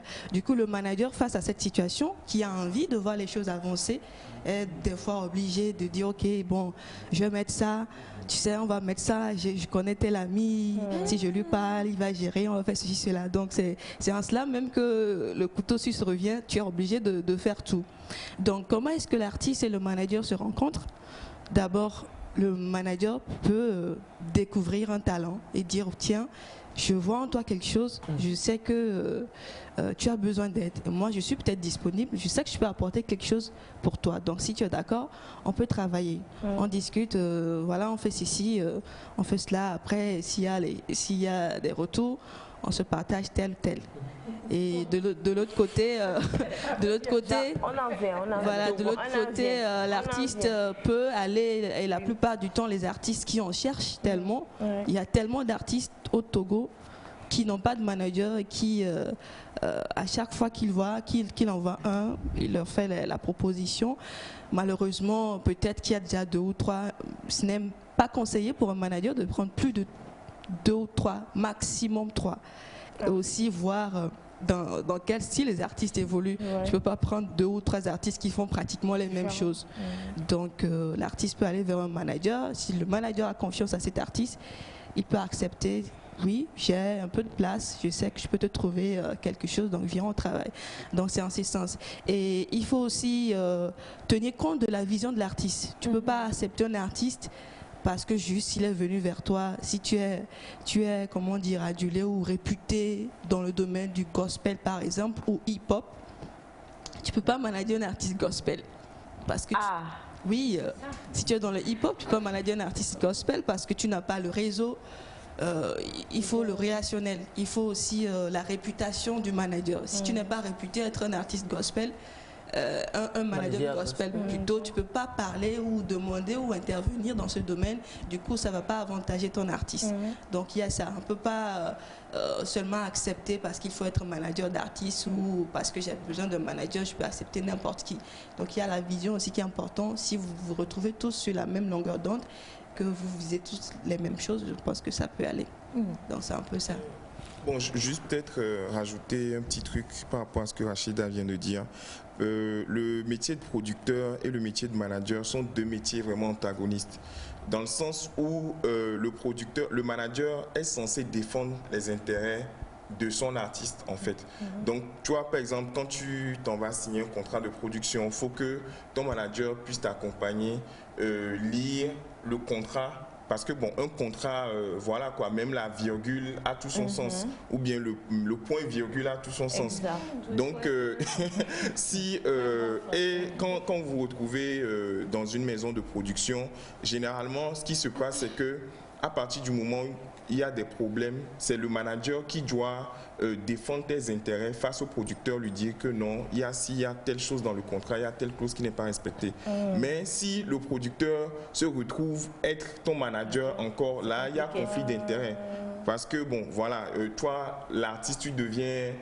Tu es seul, parce que bon, la personne qui est censée défendre tes intérêts. Et encore la personne qui voilà. Voilà. Donc, c'est deux métiers antagonistes. Et comme Rachida l'a dit, le producteur, c'est cette personne qui sort l'argent. Ok, Naïda. J'ai une question. Rachida a soulevé un problème. On est beaucoup d'artistes, on n'a pas de manager. Je le prends comme ça. Surtout en matière de gospel, il n'y a pas vraiment de manager. C'est pas comme on voit les grands managers, on connaît. Maintenant, on dit souvent, il faut prendre ton ami le plus proche pour en faire ton manager. Mais tu vois, ton ami n'a pas les qualités là que vous venez de citer. Toi-même, tu es encore plus couteau suisse que l'ami en question. Et on te dit, bon, comme tu ne trouves pas de manager, il faut prendre l'ami. J'aimerais savoir, est-ce qu'on se lève comme ça pour choisir? Parce que moi, en tout cas, pour ceux qui n'ont pas de manager, les managers qui prennent, ils ne font aucun boulot. Ils sont assis là, ils ne font rien. Est-ce qu'il faut prendre l'ami parce que je n'ai pas de manager? Ou est-ce qu'il faut maintenant moi-même devenir mon propre manager? Bon, c'est compliqué parce que tu es un artiste et le rôle premier de l'artiste, c'est de chanter, quoi. C'est d'aller en studio enregistrer. Bon, voilà, c'est que tout le reste du travail, normalement, est fait par elle. Ouais, toi, c'est en studio et puis quand il y a un concert, tu viens, tu prestes. Le manager prend l'argent, vous partagez et puis c'est tout. Mais maintenant, par rapport à nos réalités, effectivement, tu as beaucoup d'artistes qui n'ont pas de manager parce que généralement, même ceux qui sont intéressés par le métier de manager ne veulent pas apprendre en fait. Parce que c'est pas, il n'y a pas une école, nous on ne s'est pas formé, on n'est pas allé à une école et on a appris le métier sur le tas. Et c'est justement parce qu'on avait la passion, on avait l'envie de découvrir. Et moi, je me rappelle quand je suis rentré dedans, justement, je donne mon exemple. Je suis rentré dans le métier avec Kana. Et Kana, à l'époque, c'était un ami. On s'est rencontrés à la radio, Zéphyr. Et j'ai pris son numéro parce que j'étais fan de ce qu'il faisait. Et très vite, il m'a envoyé des morceaux pour demander mon avis. Donc il a su déceler que bon, j'avais déjà, voilà. Et il m'a dit, ok, est-ce que tu... et il n'avait pas de téléphone à l'époque. Il me disait, bon, j'ai besoin de contacter telle personne, d'envoyer tel mail. Est-ce que tu veux m'aider, tout ça? Bon, je lui ai dit, mais écoute, moi, il n'y a pas de souci, c'est un plaisir pour moi. Donc, c'est en faisant ça, il me dit, mais tu te rends compte que tu es en train de faire le métier, voilà, tu deviens mon manager. Je dis, manager, c'est quoi? Et il a dit, ok, si ça t'intéresse, il y a des festivals qu'on organise. À l'époque, il y avait, je pense, Africa, il y avait plein de festivals. Et systématiquement, sur ces festivals, il y avait des ateliers de formation. Donc moi, dès qu'il y avait un atelier de formation, j'y allais. Et après, moi-même, je faisais des recherches sur Internet. Donc voilà. Donc, en fait, je me dis que tu peux, en tant qu'artiste, mais c'est compliqué quand tu es déjà un artiste assis. Par exemple, comme Naïda, c'est compliqué parce que de venir prendre quelqu'un qui n'a pas les bases du métier et de dire que ouais, bon, viens, on travaille ensemble, c'est très compliqué. Par contre, si tu es un artiste, bon, comme on dit, underground, voilà, là c'est plus simple parce que tu peux grandir avec ton manager et tu ne peux pas choisir n'importe quel ami en fait. C'est que l'ami doit avoir au moins des prérequis, comme j'ai dit. Même si l'ami n'a pas de réseau, tu dois pouvoir déceler en cet ami que bon, il a du bagou, il s'exprime bien, il est dynamique, il a envie d'apprendre. Donc voilà, c'est sur ces bases que tu peux dire que bon, je choisis telle personne parce que je me dis que bon, si il apprend, il va faire des formations. Déjà, vu que lui-même, il a déjà des prérequis, voilà, ça va vite arriver. Et alors, c'est vrai que quand le monsieur définissait le manager, il a même mentionné le côté directeur artistique. On va même toucher le côté juridique et tout ça. Finalement, le manager, il fait tout pour l'artiste. Voilà. Ou il n'y a pas d'autres éléments encore qui travaillent avec l'artiste. Bien sûr. En fait, tout dépend de... toi en tant qu'artiste, des moyens qu'il y a à disposition. Si tu es en production, par exemple, moi en tant que manager, mon rôle n'est pas réellement de lire les contrats. Je peux lire, mais c'est le travail de l'avocat. Mais si vous n'avez pas d'avocat, vous faites comment?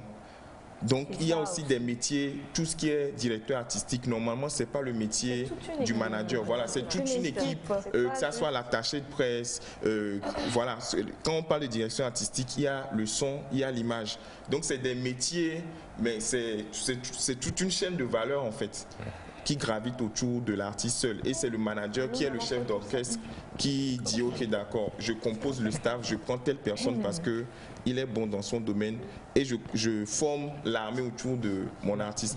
Mais si je n'ai pas les moyens pour faire ça, je suis obligé de faire ça tout seul jusqu'à ce que mon artiste explose et je me dise ah bon là maintenant voilà, on a les moyens pour engager les gens pour faire le travail.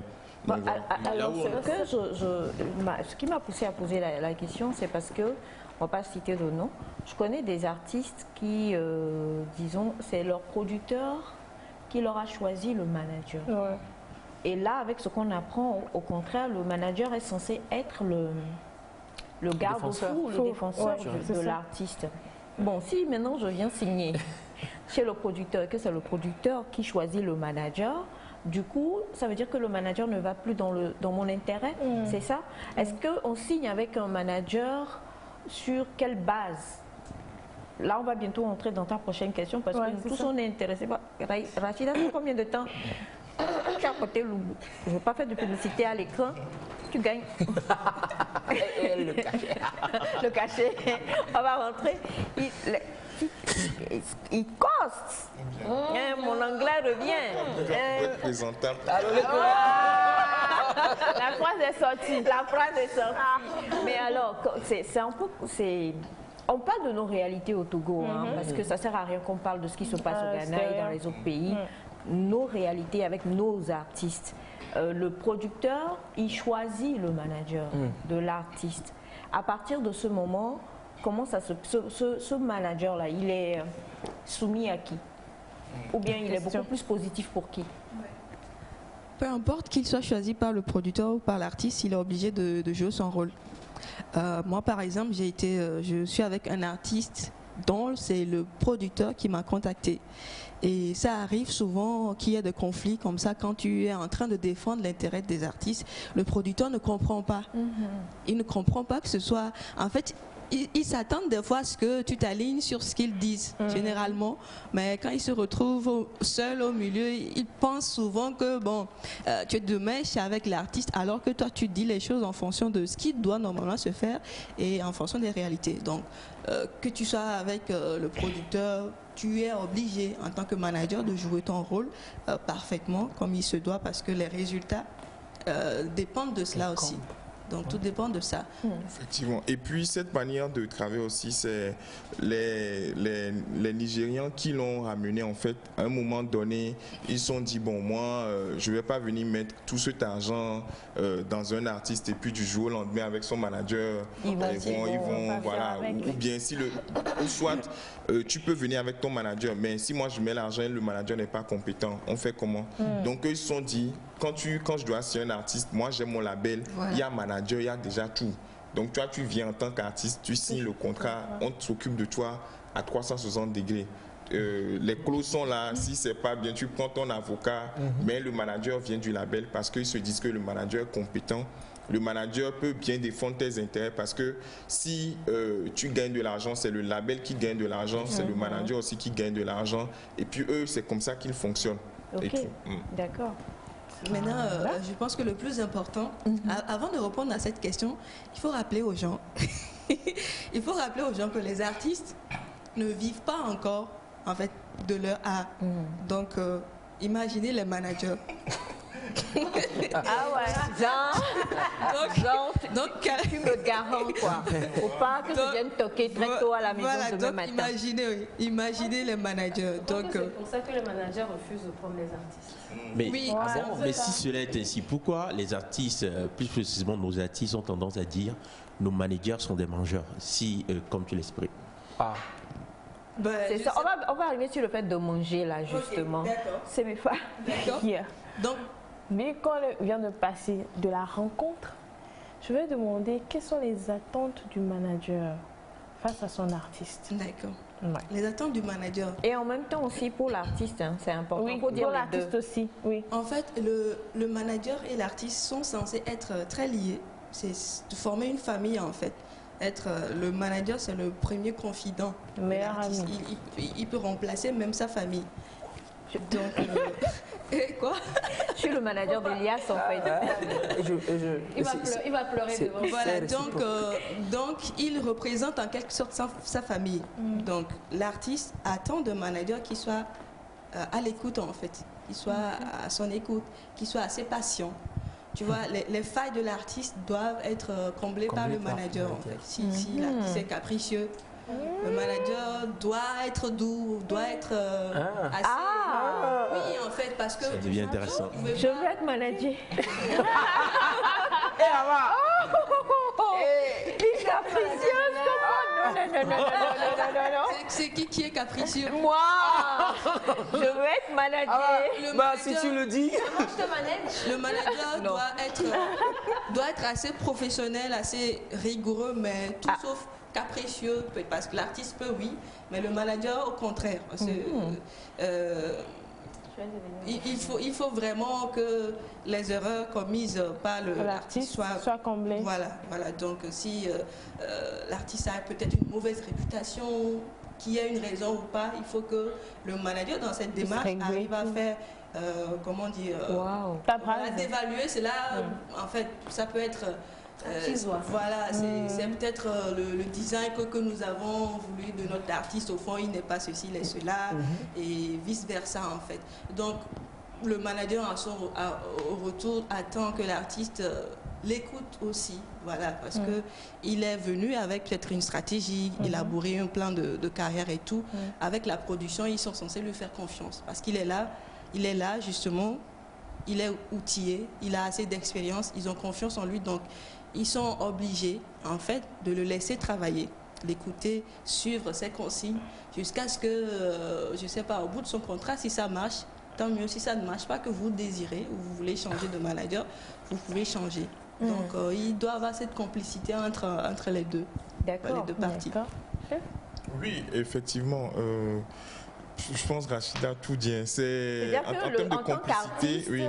On sait que les artistes sont souvent, bon, pas tous, mais il y en a beaucoup qui sont quand même capricieux, qui ne veulent pas faire certaines choses. Donc, c'est dire que le manager, il fait quoi? Il est... il doit être patient. Non, mais oui. Ça peut être la nature de l'artiste. Si c'est la nature de l'artiste et que tu travailles avec lui. De champagne. En fait, tu deviens quelque chose. Alors, en voyage, attrape mon sac. Va chercher. Oh non, quand même. En fait, l'artiste, tu es obligé de le mettre dans des conditions où il peut être à l'aise pour travailler. Si c'est son sac que tu dois attraper pour que l'artiste puisse marcher, être à l'aise, tu attrapes son sac. C'est où que c'est dans le contrat aussi? Non, mais c'est dans le contrat, mais c'est le métier qui peut-être demande ça. Voilà. Oui, mais là, je vous avoue les vérités. Bien sûr. On va pas donner le nom des artistes que vous managez. Oui, moi ça ne me dérange pas. Ah bon, d'accord, on commence par toi, donc Dieudonné. Moi je manage, j'ai eu à manager Canan. Actuellement mon seul artiste, disons que je manage sur le Togo, c'est Lord Carlos. Et voilà, en fait, je pense qu'il y a aussi, faut bien nuancer les choses. Parce que généralement, c'est ce qui fait aussi que les gens pensent que le manager c'est un coursier, tu vois, voilà, tu vois, où c'est... Parce que non, c'est ça, ou comme on dit, le fait pas de mal, voilà. Le sac. Non, parce que tu le fais une fois, mais voilà, avec tout ce que je vous ai dit, c'est que faut comprendre que la personne a été à l'école ou bien la personne possède beaucoup de facultés. Donc, voilà, tenir ton sac ou bien... Ça fait partie. Voilà. Ça fait partie des facultés. Mais oui, ce n'est pas... L'artiste ne doit pas en abuser, en fait. Voilà, c'est ça. Moi, par exemple, il y a des fois, quand on va en prestation avec Carlos, il a toujours une bouteille d'eau et du miel, comme il fait beaucoup de live et tout ça. Et il a son sac. Je garde toujours son sac parce que je pars du principe que c'est des effets personnels. Donc je ne... et puis Carlos ne peut pas être sur scène et tenir son sac. Aujourd'hui, bon, vu qu'on a évolué, moi j'ai un assistant qui s'occupe de gérer ces trucs aujourd'hui. Mais de base, voilà. Mais là, je reviens toujours sur le truc. La première qualité même du métier de manager, c'est la patience. Si tu es un artiste à tempérament chaud, tu dois pouvoir être, doux, tempéré. Parce que s'il y a fight ou s'il y a un scandale et qu'il y a déjà le feu, si toi, le manager, tu n'es pas doux, tu viens rajouter encore le feu, ça ne va faire que s'empirer. Donc, d'abord, c'est la patience. Et maintenant, et puis, même en étant patient, il faut être professionnel. Parce qu'il ne faut pas que l'artiste confonde ta patience ou le fait que tu sois disponible pour lui comme genre de la faiblesse ou comme si, bon voilà, c'est ton travail, il doit comprendre que c'est le travail et lui aussi, voilà. Et quand on parlait des attentes, vice-versa, moi par exemple, en tant que manager, si je mets tous ces efforts, j'attends de mon artiste aussi qu'il travaille en fait, qu'il soit vraiment professionnel. Parce que bon voilà, moi je peux pas mettre tous ses efforts et puis lui, il est à la maison, au lieu de composer des chansons, au lieu d'aller faire sa répétition, il fait de la paresse, au lieu d'aller faire du sport. Alors que toi tu es là sous le soleil en train de démarcher des contrats. Voilà, donc en fait c'est un travail, c'est du win-win en fait. Et c'est une vraie collaboration. Ce n'est pas quelqu'un qui doit travailler plus que l'autre. Mais non, on parle de contrat et je veux qu'on entre dans ça là. Parce qu'on reçoit énormément d'artistes sur ce plateau. Et puis il y a ce que nous disons en face de la caméra et puis ce qui se dit derrière la caméra. Et beaucoup se plaignent de, je sais pas, d'être mal managé ou bien en tout cas d'avoir, je sais pas, une mauvaise équipe. Le contrat manager-artiste, il est comment? Qui gagne combien et comment ça se passe? En vrai, Rachida? Rachida, faut dire non. Rachida? Comment ça se passe? On va commencer par le président, Dieudonné. Comment ça se passe? En vrai, parce que non, quand même. Même, c'est quoi? On ne gagne pas grand-chose. Rachida? Voilà. Oui, en fait, c'est même pour éviter tout ça, la première action que l'association a eu à mettre en place, c'est d'éditer un contrat type de manager artiste qu'on a mis à disposition de tous les managers qui sont dans l'association. On l'a même mis sur Internet. Donc, si un artiste recherche ce type de contrat, un manager, il suffit juste de taper contrat manager artiste Amat Togo et voilà, il a le contrat. Et dans le contrat, il y a plusieurs clauses, les obligations de l'artiste, les obligations du manager. Et si on doit revenir à la rémunération, en fait, tout dépend de comment je vais dire ça.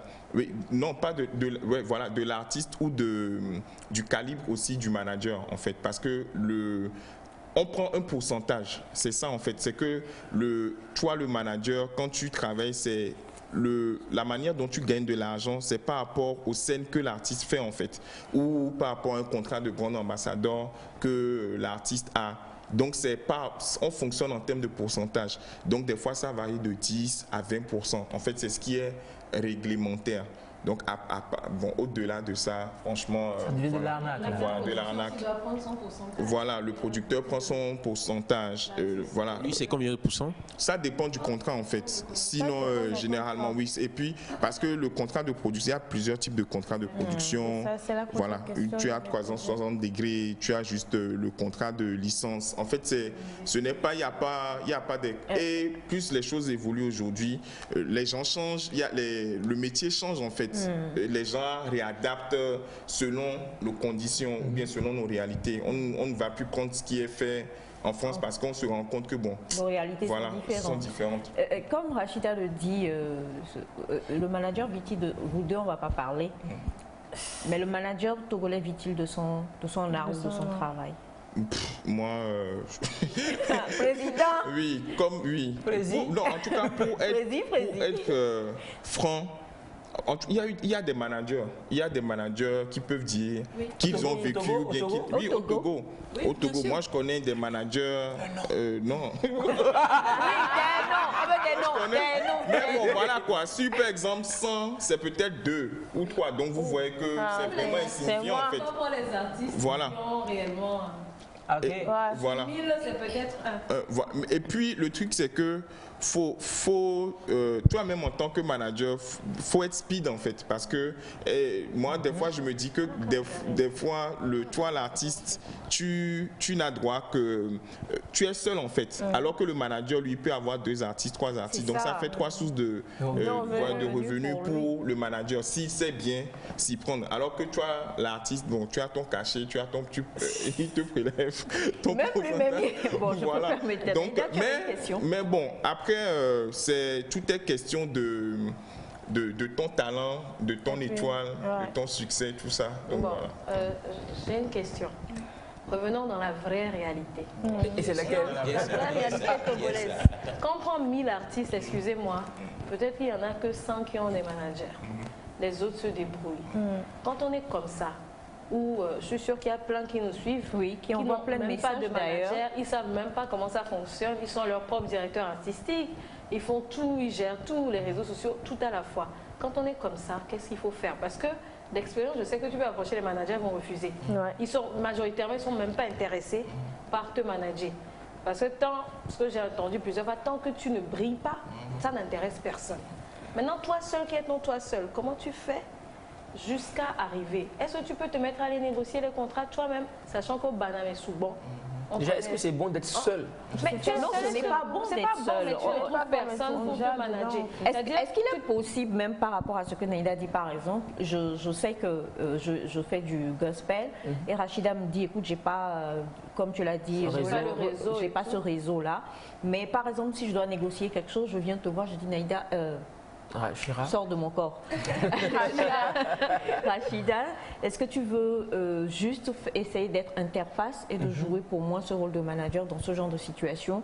Et puis on partage, on va descendre, voilà. Est-ce que ça là aussi, c'est une action qu'on peut mener? Oui, c'est ça. Est-ce qu'on peut le faire? Oui, il y a ce deal qui existe, qui est le booking. Donc je peux juste, au lieu d'être son manager, si je trouve un contrat, j'appelle Naïda, j'ai dit mais j'ai un truc où je viens de tomber sur un truc, est-ce que ça te dit? Là, tu trouves les choses qui m'ont pas pris. Non, j'ai pas encore trouvé. Sois patiente. J'ai pas encore trouvé. Donc ça peut exister. Donc l'artiste, je ne vois pas pour quelle raison l'artiste refuserait, puisque c'est un deal, tu gagnes comme si tu avais un manager en fait. Après ça s'arrête là. Si après j'ai un autre deal, je t'appelle, tu acceptes oui ou pas, non? Voilà, c'est un peu ça. Donc maintenant pour revenir à sa question, la carence de manager, c'est ça. D'abord, tous les artistes ne sont pas censés être artistes. Excusez-moi. Regardez votre caméra. En fait, tous les artistes qui se disent artistes ne sont pas peut-être artistes aux yeux des managers, en fait, pour l'instant. Genre, c'est peut-être... Genre, juste l'exemple de j'ai des petits frères à la maison, ils ont un groupe, ils sont 3. Imaginez, je suis à la maison, mais je dis, calmez-vous. Rachida manage, trouve-nous des essais. J'ai dit, mais vous calmez-vous en fait. Vous n'êtes pas encore. Voilà, vous pouvez vous amuser, mais ne cherchez pas pour les uns à dire je veux avoir un manager, voilà. Maintenant il y a un autre problème, les artistes même. À quel niveau finalement? C'est ça. Mais j'en viens. Il y a des artistes. Naïda la voit parler, on sent qu'elle est dans la situation. Non, on se connaît dans le. Donc c'est compliqué en fait, parce que peut-être les managers même, beaucoup de personnes ne s'intéressent pas à ce métier parce que entre griffes ce n'est pas forcément rentable.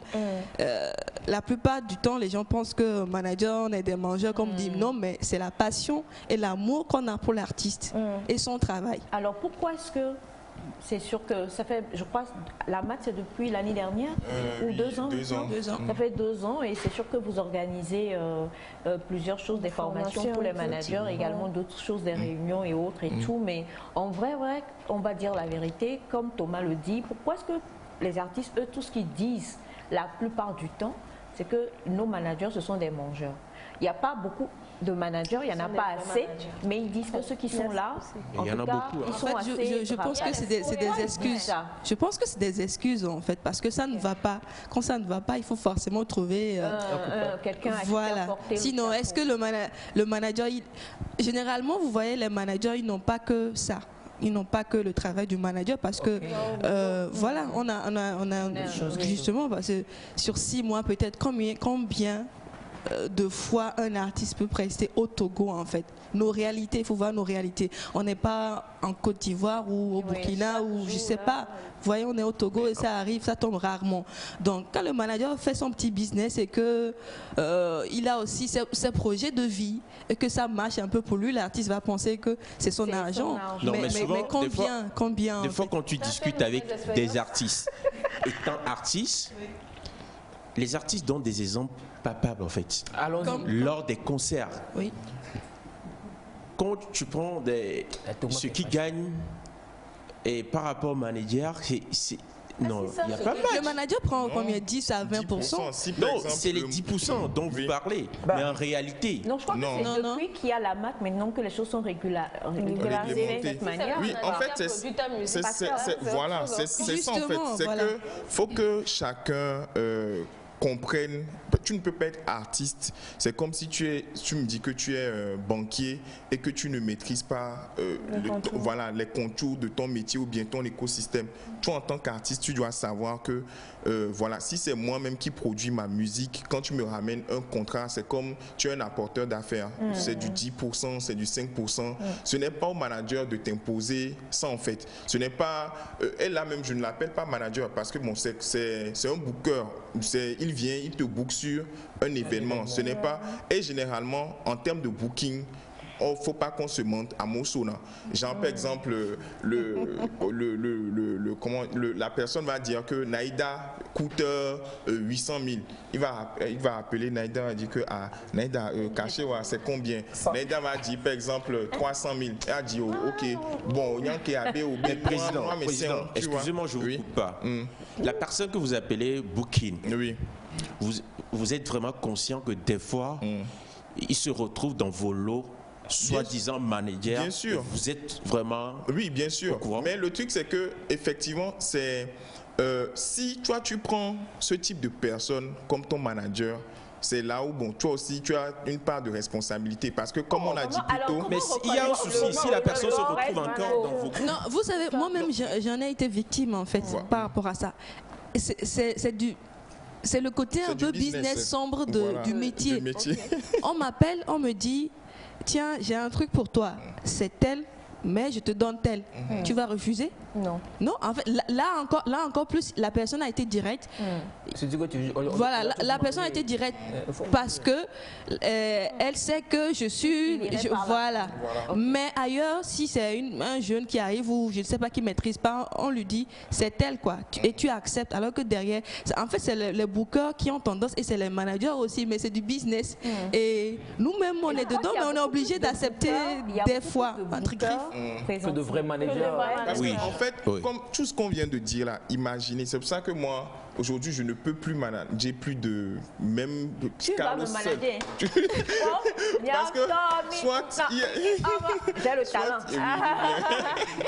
Non, c'est deux choses. Soit tu es l'agent, voilà, soit tu es un agent d'artiste, ou toi ton travail s'arrête juste à aller démarcher des contrats pour l'artiste. Ça c'est ton travail d'agent d'artiste.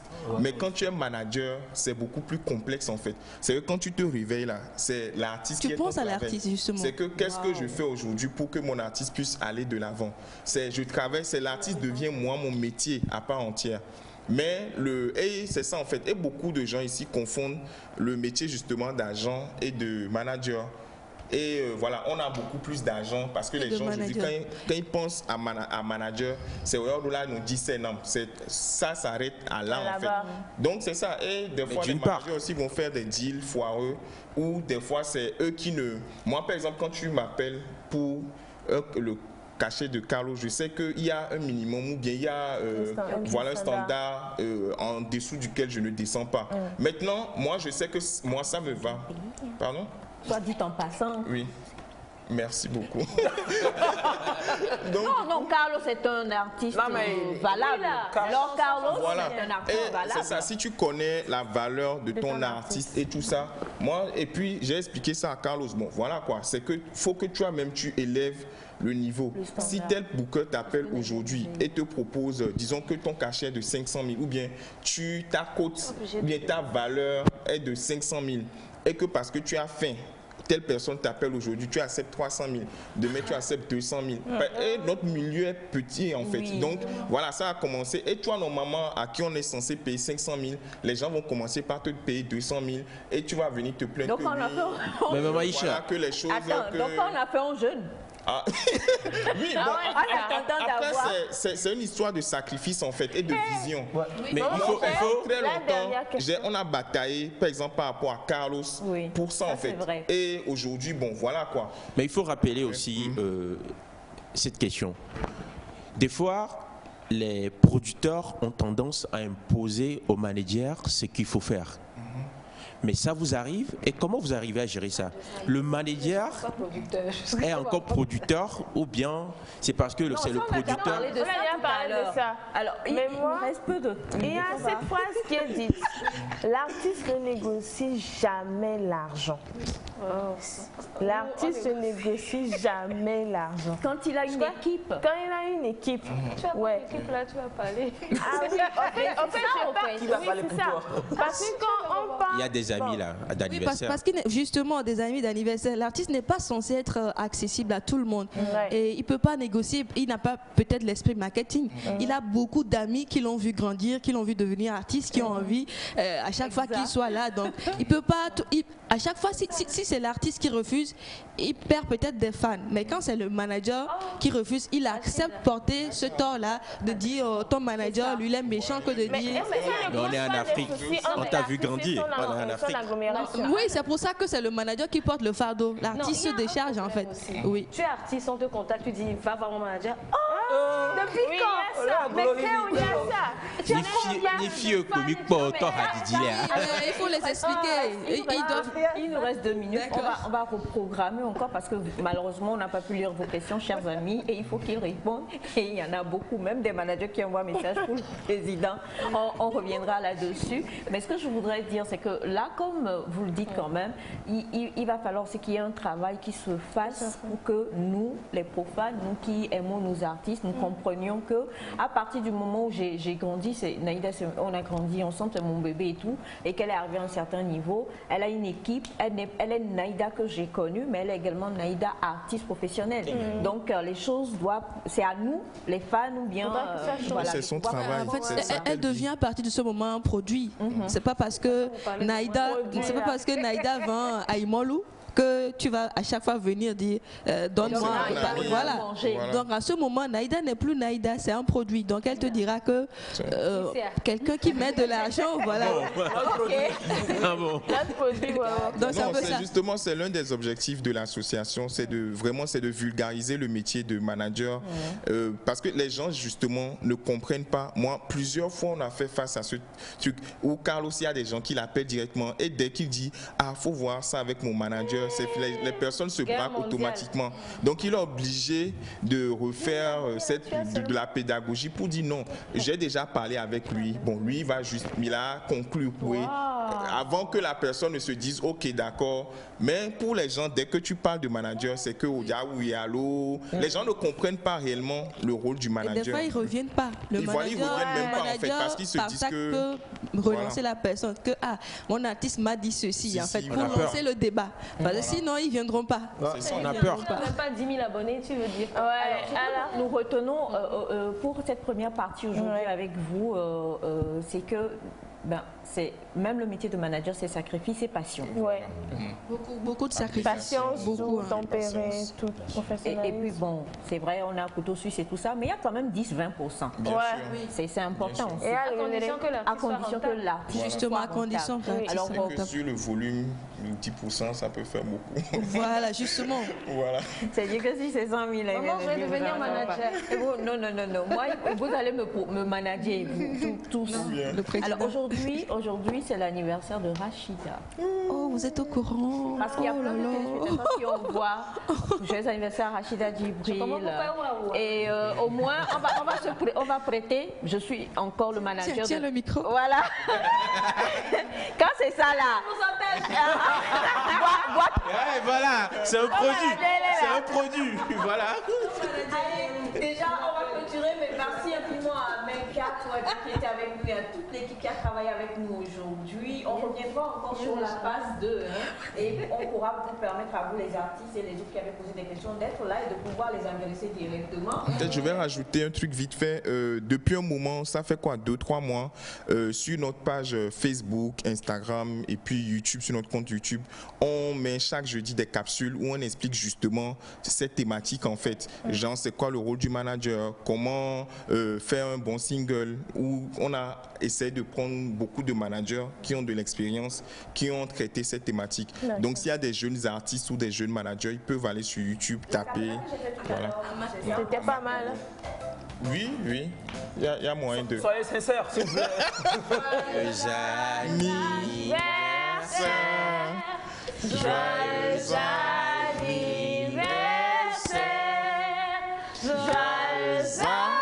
anniversaire, Rachida.